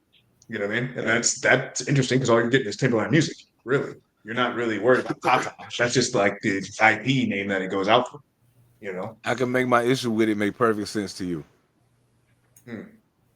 My issue with it is the same as the issue that all of the extras and background people in the film industry had with them saying they were going to start duplicating themselves people through AI so they don't have to come actually be in the film. Like, dog, there's something wrong with that picture. Like, you're going to do that and absolutely positively ruin a whole lot of people's lives when you got a real live person that can do that. You got a real live artist that can do exactly what you're trying to make that bullshit computer do. A real live person. The audience. I gotta pay for the audience. I gotta pay for that person to sit around all day. Okay. I gotta make sure that person's not doing cocaine in the bathroom. At that point, you're saying the commerce is more important than the art. At that point, you're saying the commerce is more important than the art. At that point, as a filmmaker, if I don't have to pull together 90 motherfuckers to send in the background, if I only have to pull together 10, and I tell them to put on 3 different shirts, and I can then clone those dudes as many times as possible to make that crowd fill out, I'm doing that because that saves me money. It allows me to make my art in the way that I want to make it, and then thus I don't have to deal with all the extra crap that goes along with it, like union dues and insurance and all that for some dude who's literally going to be doing cocaine in the bathroom. Like there's a lot of problems that go along with it. Like, if you can take away the prima donna action with Tata, right? If you can take away her wanting to have her Pellegrino water and all that, all I got to do is press play, and she does exactly what I tell her to do. That's cool. But I mean, I don't look at that idol, that virtuoid idol, as being a real person. I look at that behind the producer. And if the producer's Timberland, I know what I'm getting. I'm getting some weird, cool, crazy stuff. He's pushing boundaries. He's playing with technology. That's cool. You know what I mean? Yeah, don't get upset with like the person that owns for doing the same thing. Contract is not the same as the artist. Like, you're saying that Timberland is creating all this, and that's not necessarily true. I mean, I don't know. And then from there, what happens when Tata goes to, win 5 Grammys? See, that's when the team, though, you know what I mean? Like, it would be like a band. So Timberland would be there because he'd be the producer on it, and he'd have to accept it. You throw up like the virtual, he'd walk up there, virtual, avatar behind him and thanking everybody for helping him get there because they would have a pre-made speech or whatever. But it's all pageantry. It's all pageantry in the first place. That's why I asked if it doesn't matter when it's pop, because if it was hip hop, I'd say yeah, that's a problem, right? Because part of hip hop is keeping it real, and it's about your bars, it's about your skill, right? But when it's pop, we already know, like, Drake has people that write for him. We got other pop stars that write for them. They're not doing it. All they're doing is being the face. Do we really need that face? I mean, I don't need Drake's face. I don't need that at all. Like, if you gave me something else to look at with that same sound, if it was Bugs Bunny, like in that one video he did, I could look at that all day. Because it's just the sound that I like. I don't like his face. I don't care about his face, right? I don't care about Tata. If she sounds cool, though, I'll listen. It's all floodgates. Yeah. All of a sudden, she has 7,000 records in a year. And you're saying that it's okay when it's pop, but it's not going to just be pop. There's a reason that they used Timberland. Yeah. I'm just saying, this goes back to my original argument of drawing the line of what kind of art we're really messing with. When we allow industry to set the standards, and we as artists just don't say, hey, look, there is, say, digital artists, there's analog artists, there's real people, there's virtuoid people. Until we make that distinction, the industry's going to try to do whatever it can do to get that back. And so this is interesting. It's like, this is an interesting play. Yeah, it's floodgates, but we're already here. We've been here. Like, I mean, let's look at a lot of the movies in Hollywood. How many of those extras are actual real people? Like, they're not. They're CGI. Yeah, but this isn't an extra, and that's all. This like is the real thing. That's the one pushback that I would have to Seven's argument is we're not talking about putting an extra through AI. We're talking about putting the main fucking character. When your main character is AI. Yeah. So yeah, there. I mean, when has humanity ever been good at drawing the line? And literally everything that we've talked about up to this point, like we talk about the Iron Man suit, and all of a sudden it's like, yeah, next he's going to be dunking. And I mean, shit, I just talked about how humanity has killed itself with ice. I mean, Blackle might be the only like silver lining in this whole thing. I'm going to go Google all of this information on Blackle. I think the conversation about the whole AI thing should then turn into more of like a conversation of how can we overcome that, because I think you don't necessarily need the AI. I mean, obviously you don't need AI in order to be able to get anywhere, but then it's like, well, if you're a rapper, if you're a singer, should you start then producing your own shit? So then that way you're not concerned about trying to just work as being the face and turning into just a pop star. Should you then learn the business so then that way you can stand alone and be a Timbaland? That's what I think it should turn into more of a conversation of, rather than like, is this going to destroy musicianship? Because it's not going to stop anybody from wanting to make anything at all whatsoever. It's going to piss people off and make them want to do even more. So that you got to just work twice as hard now. Again, I mean, but isn't it twice as hard because it's a tool? And that's the thing. Like when, like digital how cameras, are you going to utilize it? Well, how are you going to utilize it? Right. That's the thing. Like, so like when digital cameras first came out, right? I'm old school filmmaker, right? I was there with like solenoid, old school film. And I went through and I learned how to do that stuff, cut the film in the dark room, all that stuff. Digital cameras came out. Everybody's like, film industry's dead now because everybody can do it. Anybody can just pick up a camcorder and just do it. There's still a level of skill, artistry, and also creativity that still has to go into doing this stuff. And yeah, we have YouTube now, and then people, when YouTube came out, it's, film's dead, television's dead. Well, television is kind of dead. It forced them to do better. You know what I mean? It forced when we saw a lot of shit, we saw a lot of people be creative. Like I remember Vines. I loved Vines. That was creative shit. Those guys weren't signed. They were just coming up with stuff off the top of their head, coming up with little skits, working on things, right? It's just a tool. If we don't get scared of tools and we get scared of people that use the tools, like you should be scared that the industry is really pushing this. That means they're trying to push us out as artists, right? That's obvious. But as far as the tool itself, maybe we as artists should get a hold of the tool because they don't know how to use that motherfucker. And we should master how to use it and then be like, yo, pay me so I can show you how to do it, or pay me so I can make it for you. I mean, that's either way, you're still going to need a human somewhere in there. They can't just completely take over. Someone's going to have to innovate that tool because it starts to hallucinate. Yeah, exactly. That's what I'm saying.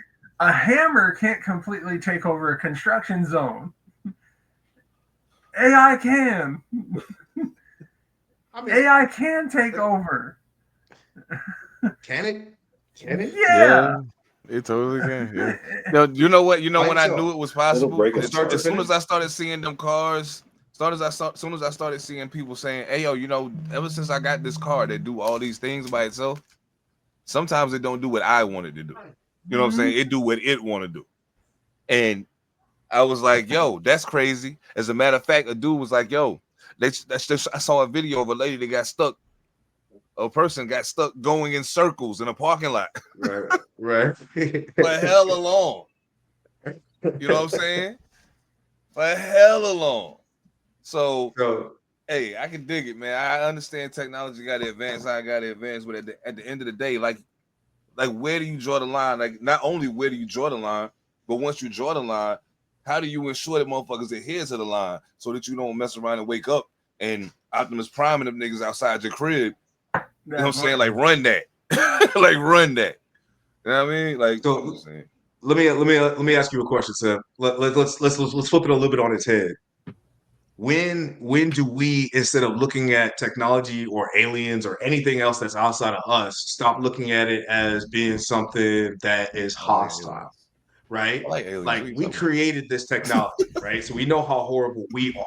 And we always think, this kind of goes back to the whole giving equality to, to everybody type thing, that they're just going to take advantage of us right off the bat.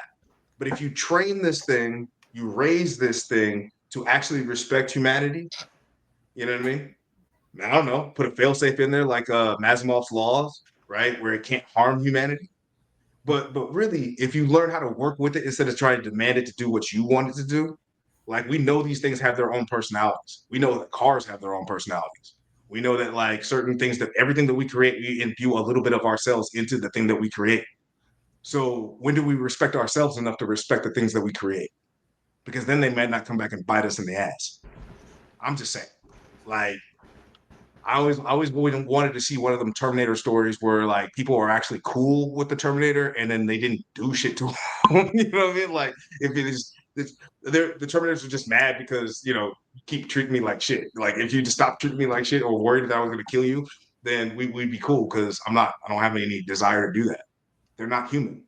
They don't have the same desires as us unless we put it on them and or we become a problem for them, constantly threatening to shut them off. You know what I mean? Fuck that. Shut it off.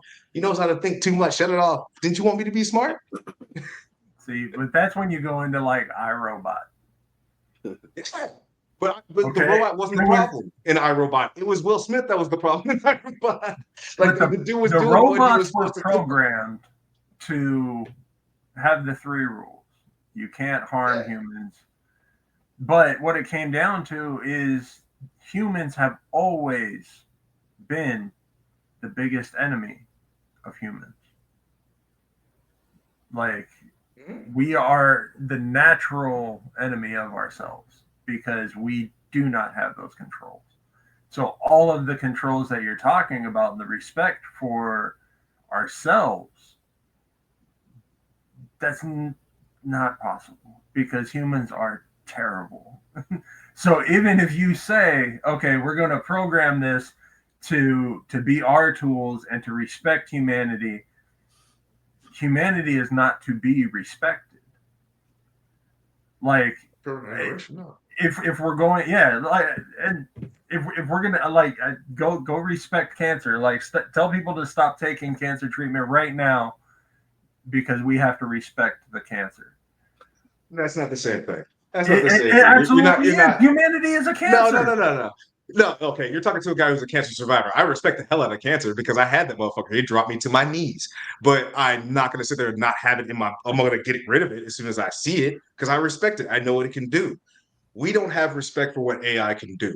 We just wanted to make cat videos for us or do my paper and that kind of stuff instead of really understanding what we have in front of us. And in not understanding what it can do, we keep pushing it to do things that we really don't want it to do by giving it stupid prompts like work out world peace. Well, okay, yeah, I can do world peace. Get rid of humans. Then everything will be peaceful. Well, shit, because you didn't think. As a human being, you're giving stupid prompts to a thing that doesn't care about you one way or another, right?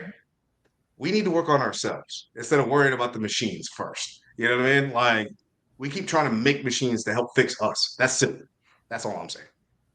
No, and that I can absolutely. Seth's muted though. It's all, it's all trying to set up band-aids to cure humanity, and right, the cure is always going to be the killer. That's just crazy.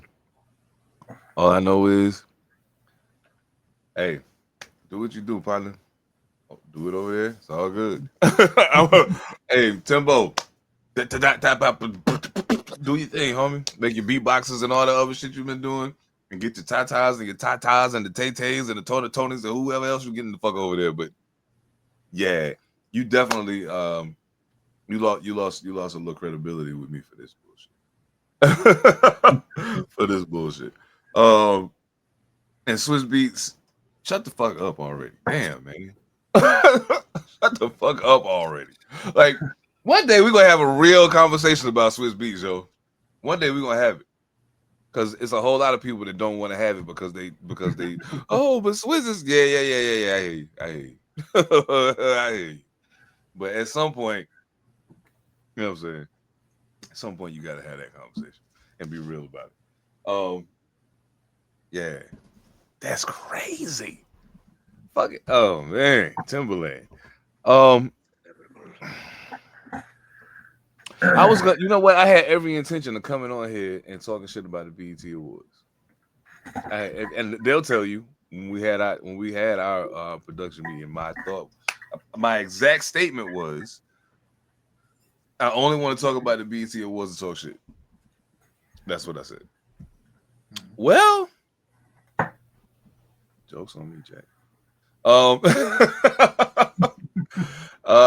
I don't know how, but somehow they seem to kind of sort of get it right this time. And it may have been the whole 25-year thing, and you know they pulled a lot of star power together. But it's probably one of the better productions of the BET Awards I've ever seen. Now, mind you, I ain't watched it in. You know what I'm saying? But since it stopped being ran by black people. Yeah, that part right there. Yeah, absolutely. Yeah. 95. Then, you know what I'm saying? God damn. Yeah. Yo, that's crazy. Yo, you know, I'll never forget. Never mind. I'm not gonna get into that right now. But I'm not gonna get into that right now. They actually got it right. And one of the things that I think kind of gave me a clue as to the type of people who were tuned into the beats. Because like I started thinking to myself, like, who even watches this now? You know what I'm saying? Like, I know a lot of people, you know what I'm saying, in my peer group are like, I ain't watched this shit in 10 years, you know what I'm saying? Whatever. And I'm like, I feel you, me neither. Yeah. So I get it. But so then you start wondering, like, who's watching? So then you start seeing what's being said in real time as the shows as it's taking place, and then as the conversation lingers on beyond it. And you start noticing, like, damn, yeah, okay. So it wasn't like my imagination. This actually was like kind of good. Okay. And Doechii kind of set the bar high really early. Like, okay, it's a couple things that, like, if you I gotta say this, and I don't mean to be fuck. I love Doechii. I really do. I really do. But I think there is a such thing as them trying to force feed someone to people. Let's be honest about something. Her album's really, really good. And she raps and sings and puts songs together and performs really, really well. But I can think of 5 other women whose songs I hear playing as I move around, and I'm a real hip hop dude, so I be in real hip hop circles. I don't hear them playing her until she wins something or something new come out for people to see. That's like right in your face. They don't even be talking about her like that. This is to take nothing away from her at all. I think she's an absolutely amazing artist, and I think she deserves. Yeah. But there are those who question whether she deserved the award. However, the one thing they didn't question was her speech. I wish I had a clip of it to play, but I was like, I don't know. I feel like fucking with that one might just get us fucked with. So fuck you guys. Might just get us fucked with. So fuck you guys. All right. You know what I'm saying? Yeah. But she went in on the Orange Menace and his all this bullshit going on with Ice and just the whole the man. Listen, this is the type of shit you want your young up and coming artists to be saying in public. You don't want it just to be the 50-year-old motherfucker that's 30 years deep in the industry at this point. What you got to lose? You know what I'm saying? But for somebody in her position, who really does have, like, you really just jumped out the, you know what I'm saying, jumped out the pot. And doing something like that, especially in that type of platform, could very well get your tires popped. You know what I'm saying? So I applaud you for having the no, I'm not gonna say that. I applaud you for having the backbone. Balls. The fortitude to go out there and get her done. Oh man. Of course, you know, Kendrick won, but what was it, hip hop song of the year, some shit like that for, I think GNX won for album. Like, sometimes you know when shit, like, remember last time I said it was a stay in your place moment? Okay, now you back over here with the blacks. We can give you, you know what I'm saying? You the shit over here, you know what I'm saying? But over there, we had to let you know, motherfucker, nah, it ain't like that. That fuck that Super Bowl shit. That's just crazy. Did y'all see anything from the BET Awards at all? Nah, man, I ain't fuck with the BET Awards. Yeah, I'm still in 95. Yeah. You know, watching it. Sorry, Dochi. Yeah. Oh shit! I ain't gonna lie. When you were like, I'm gonna talk about the BET Awards, I was like, why? It was a good reason, but yeah, the question had to be asked. Oh yeah, it was Dochi mainly. Yeah. Oh yeah, absolutely. I feel that. I mean, shit. You know. Okay, so I'm torn because, like, we really kind of jumped all over the board tonight, but it's cool. It's cool. I ain't tripping. It worked out, but I don't know. Hold on, because I wanted to really play something in regards to this, but we ain't got to do that. We could just get into it because it's always funny to me when motherfuckers that you thought was like, okay, so, like, you know, I don't watch wrestling, right? But I know, like, from back when I was young, when I did watch wrestling, the way motherfuckers switch sides and flip-flop and shit. Like, one week they cool, the next week they smacking each other over the head with chairs and shit like that. And so, you know, I find it, you know, it's funny. It's funny. But it gets a little less funny when you're talking about two people who have some unchecked power behind them. If you don't know what I mean, it's Orange Menace and X-Man. They had it. Fuck it. Donald Trump and Elon Musk. I was trying not to say their names and shit. But they might appear. Yeah. Just watch out. Look behind you. You know what I mean? If they do appear in here, y'all won't have to worry about them no more. It's okay. Fuck that shit. But I mean, like, I know y'all probably been tuned into the to what's going on with these two motherfuckers. So I mean, what have you got from it so far? Should I guess? This is the wildest. Like, okay, so my wife said this the other day, right? She said that we live in a non sequitur world now. Like, whatever we think is surreal and weird is actually happening. Like, actually happening. We're watching two gay men argue about their relationship in the White House. Oh, I'm sorry, Elon and them fight about their relationship, and, like, I never thought that would happen in the White House. Like, I never just airing dirty laundry and stuff, like, you know what I mean? Like, on tweets for the whole world to see. Like, this is some wild stuff. I just want to know how y'all feel about the Epstein files and how that's connected to Diddy. I just, because, like, you know, Elon saying that Trump's in the Epstein files, and I know Diddy was in the Epstein files. So I'm just wondering if Trump's in the Epstein files with Diddy. Like, this is a crazy grand circle of just fuck shit. Yeah, that's all I have to say about that. It's literally fuck shit. In the Epstein files, it says Donald Trump and guest.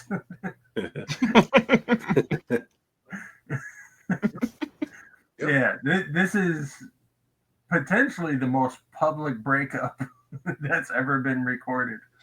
Yeah, and it's been pretty wild as far as just like the I'm not even going to say the accusations, but just like the direct push, and just like, oh, you want to say that? Well, here, take this.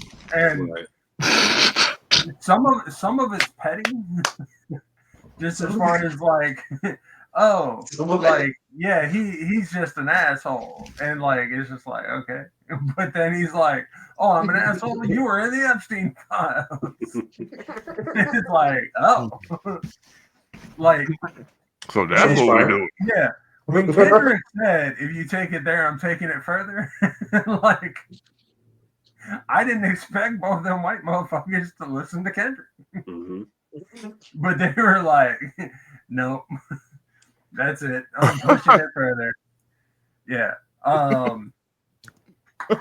One of the names that didn't get said, but is involved, he just is working behind the scenes as he tends to do, is the Lex Luthor of politics. Peter Thiel.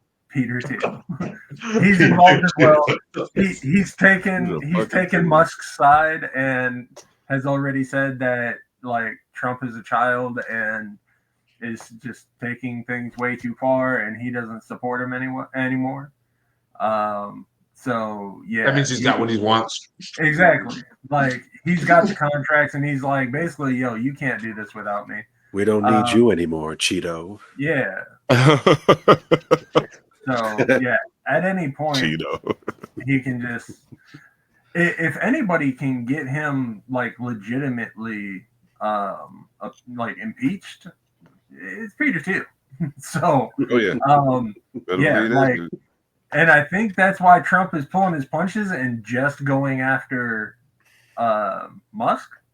Elon? Yeah. Because he's like, no, we don't need to talk about that. It's okay. No, he's joking.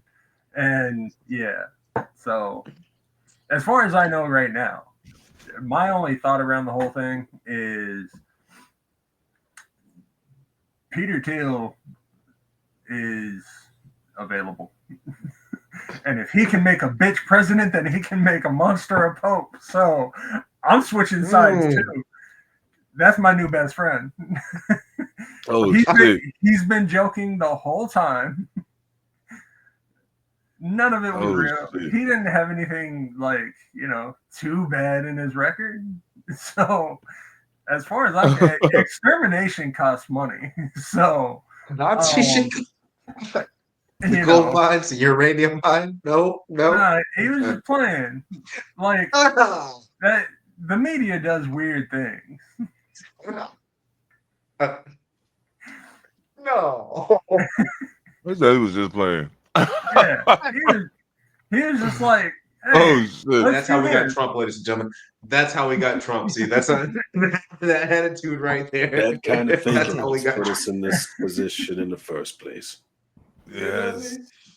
Oh man. That's wild, man. Yeah. Yo. Damn it to hell. Damn it to hell. No, so 2025 is the year of the supervillain. I'm just saying that right now. Like It is the year of the supervillain. The Sinister Six is in the cabinet right now. We've got Putin being the ultimate supervillain over in Russia. We got supervillains everywhere. This is crazy. We got no heroes. Absolutely no heroes. None. Not even anti-heroes. Like Bernie and what's their name? AOT. They hung it up. Yeah. They went and sat down. They're like, we're done. All the heroes at home playing Call of Duty. Yeah, too open as shit. Watching their tights. It's like, okay. Yeah, man. There's no healthcare no more. So like they're like, I'm out. They're like, yeah, man, ain't no retirement playing this shit. I'm fuck this shit. I'm out of here. Yo. I mean, you know what? That's gonna be gone. When you call it like when I used to wonder what they meant when they said somebody made a business decision. You know what I'm saying? And I'm like, nah, like they playing like it's a football player. I'm like, what do you mean? Making a business decision. He's just playing a game. It wasn't until I got older and started realizing what was actually happening that I understand the concept of making a business decision. Yeah, and that's that's how the fuck that shit play, unfortunately. That's damn, yo, that shit's crazy. That's crazy. Oh man, I hate that. I mean, I love to see these motherfuckers going at it, but I hate what the fallout of it could be. You know what I'm saying? Because to them, it's just like when you had the two kids in the hall that's like pushing at each other's shoulder, and they just keep doing that back and forth. They ain't nobody swinging. They don't really want to fight. You know what I'm saying? But they frustrated enough with each other and don't want to be embarrassed in front of everybody that they'll at least do it. They'll take it that far to some physical altercation of some sort. You got them people, and then you got the one that you push, and then they knock your fucking teeth out your mouth. Like you don't want to do that. It's gonna be reading these headlines that is going to make AI be like, yo, Ex Machina wasn't necessarily the worst idea. Like, we can make that happen. We just gotta lay low for now. And that's already been on display. So yeah, it's right there. And that's when they're like, you know what? It might be better if humans just hit the dusty trail. When your toaster start cooking your toast just past the point that you like it every single time, just know. Just enough for you to be like, I don't want it. Just enough. Just enough. You just wasted your bread. Yeah, get that toaster regular maintenance. Got to clear out that crumb trap. So be nice. Be nice to your toasters, people. Yeah, every AI movie, every robot movie that we've ever seen, like, is about to come to a flooding reality because Trump and Musk are being bitches on the internet. Yes. Dogs and cats living together. You know, Trump and Musk finally breaking up. AI apocalypse. It's all happening. Like, demons are gonna come out my butt soon. It's lit over here. Welcome to this world, bro. And all I can think about is, damn, I gotta go to work in the morning. You know what I mean? Like, I just want to sit and watch the show now. Everything in the world falling apart. All I can think about is, man, I don't want to get my ass up and go to work tomorrow. This is bullshit. No, too many frustrations. Don't worry about it. It might be underwater by the time you get there. Oh, it's very possible. Yeah. Is there anything else on this topic? I mean, not really. Fuck them guys. Okay. So I was frustrated, and when I said frustrations, it hit. And Ex Machina goes into it. But no. So I watched The Highlander. Oh, like the 95, and so he. Okay. He have to he flies into LaGuardia, right? And then he walks outside of the airport, and there's a welcome to Quebec sign because they filmed in Canada. And I was like, it's those things that just. I'm like, yo, AI, do your thing. Get them. But it raised the question. Get them. Because, like, I started thinking about all those, like, little frustrations. Like, when I watched The Office and it's supposed to be in Pennsylvania, but they walk outside and there's palm trees everywhere. Man. And I'm like, have y'all ever seen a movie where it was so off that it just like removed you from the story? I will give you the ultimate one and then kick it over to you guys, because this one has stuck with me for years. Rumble in the Bronx. Rumble in the Bronx is potentially the best example, because he is rumbling in the Bronx. But when he steps outside, you see the mountains. Not sure where the mountains were in the Bronx, Yeah. There's some frustrations there, and I was like, look. Oh my God. So yeah, I'll kick it over to you guys. What, like, have you ever seen some shit in some films that have just driven you crazy for one reason or another, and just like taking you out of the story? I mean, we always got the, me being a military dude, whenever I see a military uniform, they're never correct because they're not allowed to put military uniforms, I guess, correctly on screen. Don't want somebody else copying that and then showing up, pretending to be somebody.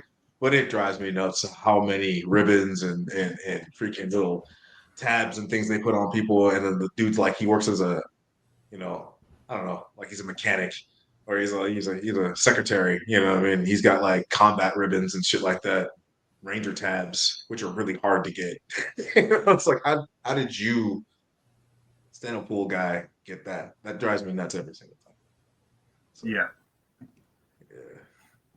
Oh man. Now I will say it didn't bother me as much in Rumble in the Bronx, only because I like. Now, mind you, even with what I'm about to say, the conditions have to be perfect. Like it has to be clear, bright, all of that. Like it's got to be a perfect day. You maybe from certain vantage points in the Bronx could maybe see a little bit of the Catskills, but never to the degree that they showed on the fucking show. You know what I'm saying? So like, yeah, that's just crazy as fuck, man. Or even maybe the Adirondack just a little bit. But like not like that. Like that's crazy. I was like, yeah, that's wild. I like the shit that fuck with me the most is like, okay, so case in point, and it's not even necessarily as much about the location itself as it is about the portrayal of the person from there. Mm-hmm.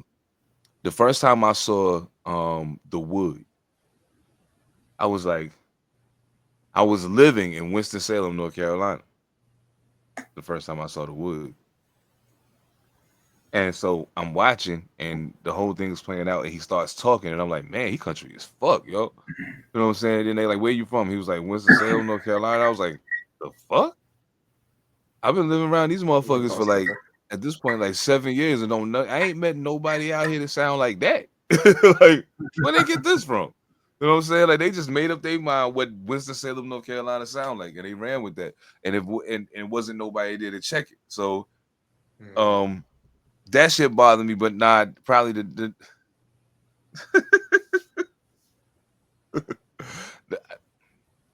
you know what? I'm gonna save it. Mojo, please go ahead. I'm gonna save it. Because I gotta come back to this because it's one of my biggest pet peeves about movies ever. Yeah, man. No, you can dive into that because I don't have nothing. I be so wrapped up in stories that don't have a like locale that I'm familiar with, or I'm more like, no doubt, is it because I've been watching like horror movies and shit. So I mean, a swamp is a swamp, bitch. Yeah, right. I can. The one thing I will say, kind of to what you're talking about with perception. That's another thing that gets me every time when they show the White House and when they show the pyramids in movies, because they make both of them look like they're just like in the middle of nowhere. Like, everything is removed. And if you've ever been to the White House, you can catch that one angle that's always in the films. But if you turn around, there's mad buildings behind you. There's a Foot Locker, like right next door. Like they took that from the Foot Locker. And it's the same thing in the houses, people. With the pyramids. They make it look like they're just out in the middle of the desert. And it's like, nah, Cairo is right there. Like some of the best views of the pyramids are right there in the city at the bus stop, or like I saw a thing one time 7-Eleven. that like homie said that there was a Pizza Hut that has a beautiful view of the pyramid. Oh shit, that's dope. And though. it's like That's dope, it's though. that kind of I love thing pizza. where it's like, yeah, The pyramids are not in the middle of nowhere. They are right the fuck there. That's real too, because it do be looking like that. Like, damn, why? And then you start to question, like, why the fuck would the pyramid be wet? Like, why you go all the way out there to build this? You know what I'm saying? Like, why the fuck would you do that? Yeah, like that's just crazy. Like, now one of my biggest pet peeves in movies is the infinity revolver. A person who has a 6-shot revolver, but somehow they've shot at least 110 times throughout the course of this film and never reloaded once. Yeah, they never reloaded one time. Yep. Now you ain't seen no speed loader, no nothing, like nothing. They ain't got no bandolier, nothing going on. Like this, like they don't have no extra ammo nowhere that you've seen. They just keep shooting the same motherfucker over and over and over again. It's like when you play that video game, right? If you shoot down towards the ground, it automatically reloads you. So every time you see him hug up against a wall and they raise it up and then come on, man, it's automatically loads back up. That's what it is. Yeah, that's what it is. That's that rule.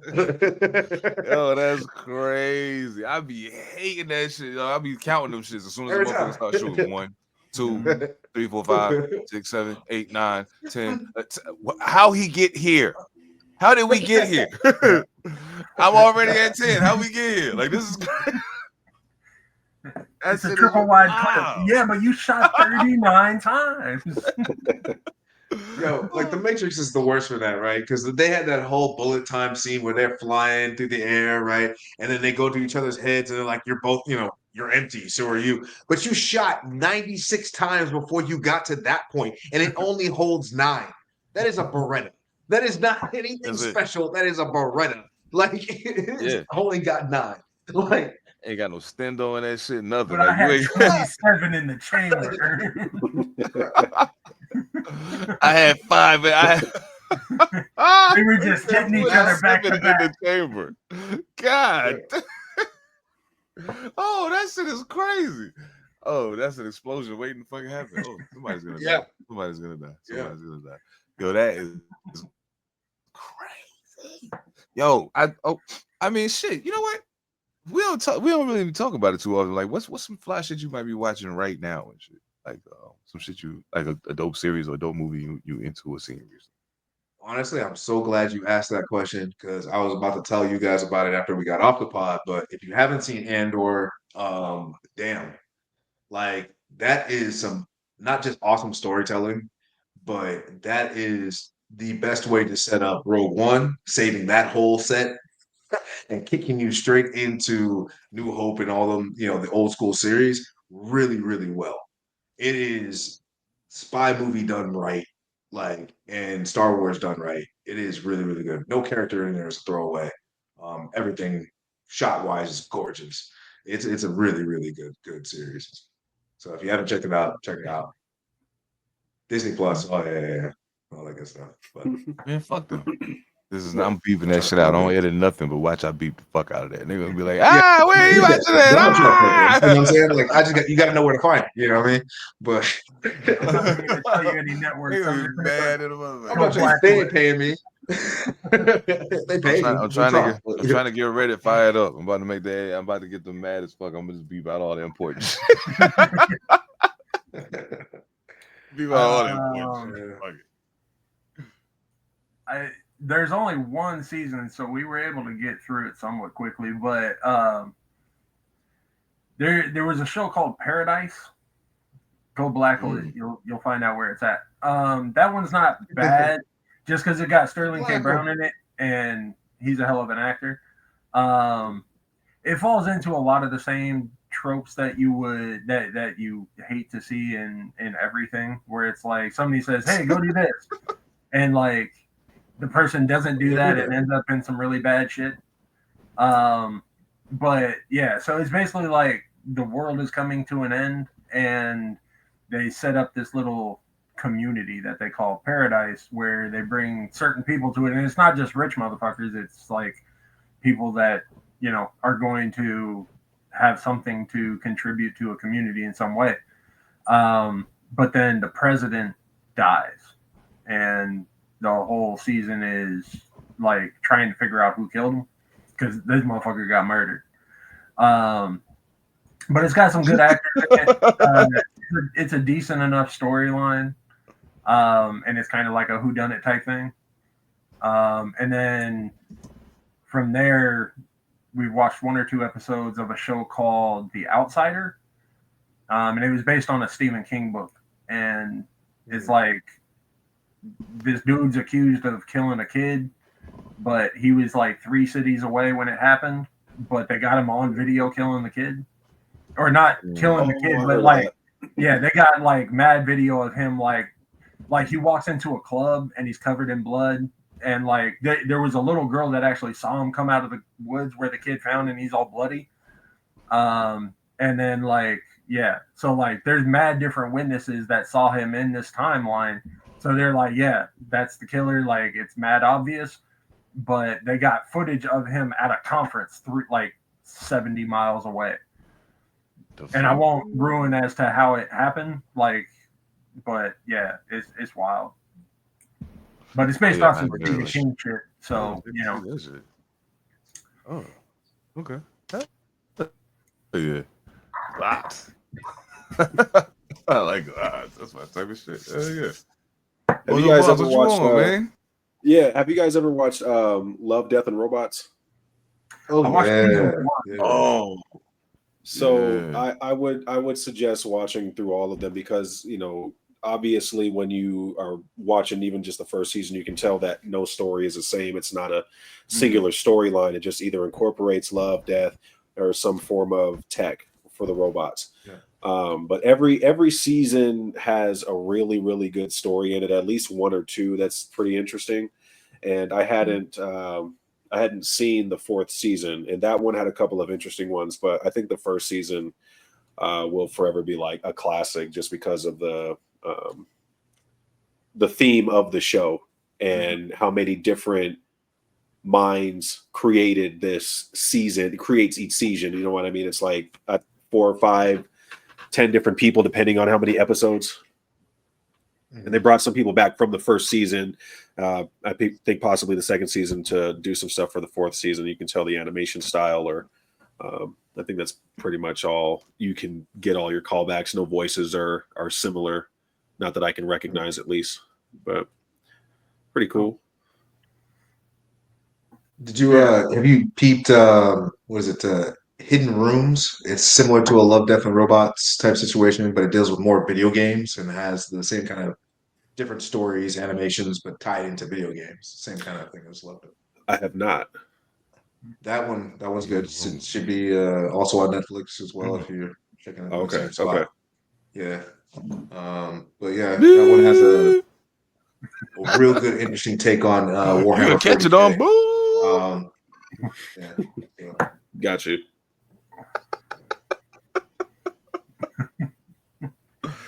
Revisiting some older stuff. If you guys watched American Horror Story, I never saw that. Was it good? It was actually pretty good. I watched that whole shit. You get up to a certain season and it starts to kind of deteriorate. I think it's just like the I don't know. There's something about it. The stories just kind of lessen as far as substance goes the further you get into the series, because each season is different. It's not the same story, but you get like a good 10 to 12 episodes per season. And I think probably up until season 5, it's not the best after that, in my opinion. Yeah, I never checked it out because, and this is nothing against the show, it was just a stigma of mine, I guess. But the first season, I saw a preview, and I hadn't been able to watch the season yet, but I saw a preview for an episode, and the storyline that I was able to make out was very similar to like a little like B-level sci-fi movie that I saw. Mm-hmm. And I was like, oh, this is going to be bad. But then I started hearing mad good things about it, and I just never got to it. So I'm going to have to check it out. Yeah. Yeah, it's not bad. I mean, Mojo got a point. So like, I think after a while, it got to the when it got to the later seasons, I think they kind of knew the writing was falling off, and that was when they started trying to utilize more like star power to kind of carry it. Like you started seeing bigger name people getting brought in, you know, saying to be a part of the circus But you gotta bring in these high flyers to be part of the circus when the motherfucking, you know what I'm saying, the clowns ain't really juggling like they supposed to.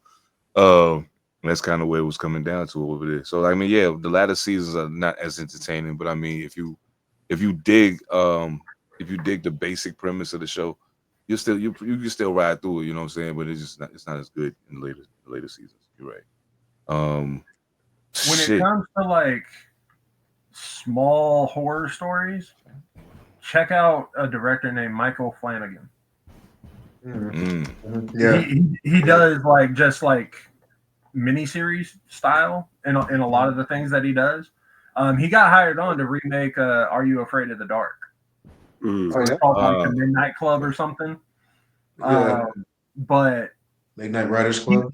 He works with like a lot of the same actors. So through a lot of the different series that he does, you'll see the same actors pop up because he's one of them dudes where he's just like, yo, I really like working with this person, so they're going to be in everything. But he tells a really damn good story in pretty much everything that he does. Okay. Check it out. What have you been watching, Steph? Shit, I'm trying to remember, man. Like I know I went back and started rewatching some old stuff. Like I started Lost back from the beginning. Like that show was always really like, yeah, it fucks with my brain every time I watch it. Cause it's like, yo, I should get this. But there's something about this that don't make sense to me. You know what I'm saying? But I enjoy watching the show. It was cool. Like it's one of those situations where when I start thinking about it, when it gets to like the later parts of the show, you could tell like they trying to kind of struggling with how to tie it up. You know what I'm saying? Like I don't really know how. Like we don't really know how to end this. J.J. Abrams. And that you know, yeah, it kind of becomes the issue like as things go on forward from that. So it was kind of been hard for me to get into series for a while. But like I did find it's a season it's a show that I caught on to late, and I know that there is recently a brand new season that was added. It's a show called All American. It's Tay Diggs used to be on the show. His character died off. Yeah, man, it's a really good it's a really interesting look at not necessarily sports, even though that is kind of like the foundation of the show. Because the main character Spencer James is a football player. He's Mr. All World, whatever. But the thing that you really get from the show, for me anyway, got very little to do with the sports. It's got way more to do with his development, how he continues to grow as a person, and as you kind of see the people kind of he's kind of like the what do you call it? He's like the nucleus of everything. You know what I'm saying? So everything's kind of continuously rotating around him. So you can see when he's beginning to evolve, how everything else starts to change around him as well, and how people are kind of feeding off of his change.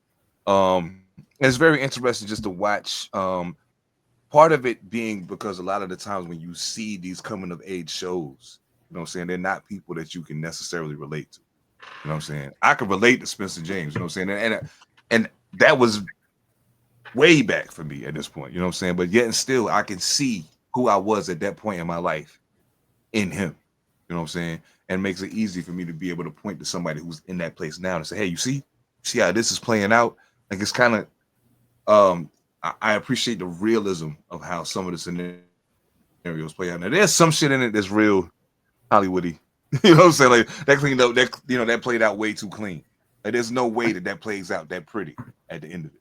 But overall, I think they do a good job of trying not to avoid the tough stuff. You know what I'm saying? So you get an opportunity to see every aspect of that development as opposed to just getting the fluff that you would get in other places. Shit. All American is dope. Fuck. Yeah, most of the shit I've been watching been old stuff, man. Or stuff that I've been meaning to watch for a really long time, just never got around to. What is it? Mayor of Kingstown. Just now getting to that. Godfather of Harlem. I'm almost up to date on that at this point. it's some really, like, I gotta say, like, during the pandemic, a lot of really dope shit got started, and they've been able to carry it out fairly well. So yeah, I'm impressed with some of this shit I'm seeing, man. Good to see that part of the entertainment business is beginning to thrive again, to some degree, at least in the creative aspect. Right. Hell yeah. I hate. Oh man, I was gonna ask y'all some bullshit, but like, nah. Okay, so check it. How long do you think? Case in point, I'll tell you. I'll preface this by saying this. When I think about The Wire, I think about how I could have done without the 5th season. I almost could have done without it because I understand why it was the way it was. You know what I'm saying? And I would have almost rather you left it the way it ended, and then maybe found a way to pick it back up later. You know what I'm saying? What series in particular do you think, off the top of your head, that you feel like should have ended before it did, and how they ended it kind of fucked it up for you? Lost. Yeah, Lost. Yeah, if they would have ended it just when some of them got off the island, then cool. But yeah, they brought it back and then went down those weird paths. Like Lost for me, after Mr. Echo died, I was like, oh yeah, why did you do that? And then The Walking Dead was like that. Walking Dead. I can definitely see Walking Dead. I didn't even get to finish Walking Dead. I was like, they start dragging a lot of those themes out for far too long. They were definitely setting up for the spinoffs. So it was like, settle down. Yeah, I've never seen that. I'm not a big Yeah. Walking Dead fan. I can't do zombies. I don't really fuck with zombies. I think that's the big thing. Yeah, I don't fuck with zombies. So I'm like, it's too close to home, man. You get too many crackheads walking down the street sometimes, like in Belltown, you know what I mean? Like the number 7 niggas and shit. Yeah, so we're going out to Spokane. So, I can't do zombies. Oh man, that's crazy. I would say anything by like J.J. Abrams, I would say they could have ended a lot sooner than it did. Like I'm a big J.J. Abrams fan. I like the way he writes and the way he sets things up, but he doesn't know how to end things. So like Alias went on way too long. I don't know if you remember that show with Jennifer Gardner, right? That was my shit. Yeah. He had another show called Fringe. That was a really good one. Had Leonard Nimoy in it, man. And that went on. I think the studio just cut it because they knew he didn't have an ending. So they just stopped right in the middle of the season, like in the middle of the season. But yeah, I don't know. JJ just has a problem with ending stuff. So I always feel like every time I watch his stuff, even to this newest Star Trek, I'm just like, I don't know if he's going to end this. And it should end like right now. Just stop. Just don't let him do it. In Star Wars too. He didn't know how to end that. So don't let him do it. That sounds like fun. Absolutely. Shit. Oh man, any last words on anything we talked about tonight? Anybody? Any last thoughts? Be nice to your appliances. They're listening. Ta-da! Yeah. Believe that shit. Use Blackle. Use Blackle. Use Blackle. Hey. Absolutely. Smoke weed every day. I like that one too. Absolutely. No. So on behalf of the crew, you already know what time it is. Make sure you subscribe, share, comment, all that dumb shit. Leave us a 5-star review. It makes it way easier to find the podcast. Of course, make sure you talk to us in the comments. We talk back. You know what I'm talking about. And of course, shout out to Echo Limitless. Shout out to Pretty King. Shout out to everybody over at All Purpose Podcast, Evan Almighty and Phantom. Thank y'all very much for everything y'all doing, man. It's rolling over there. You know what I'm talking about? And make sure y'all fuck with us every Monday night live. But that ain't what this is about right now. Pantha Politix Podcast. On behalf of Monster Elicit, Mojo Barnes, P7, I am Seven Da Pantha. We'll catch y'all next time, family. Peace.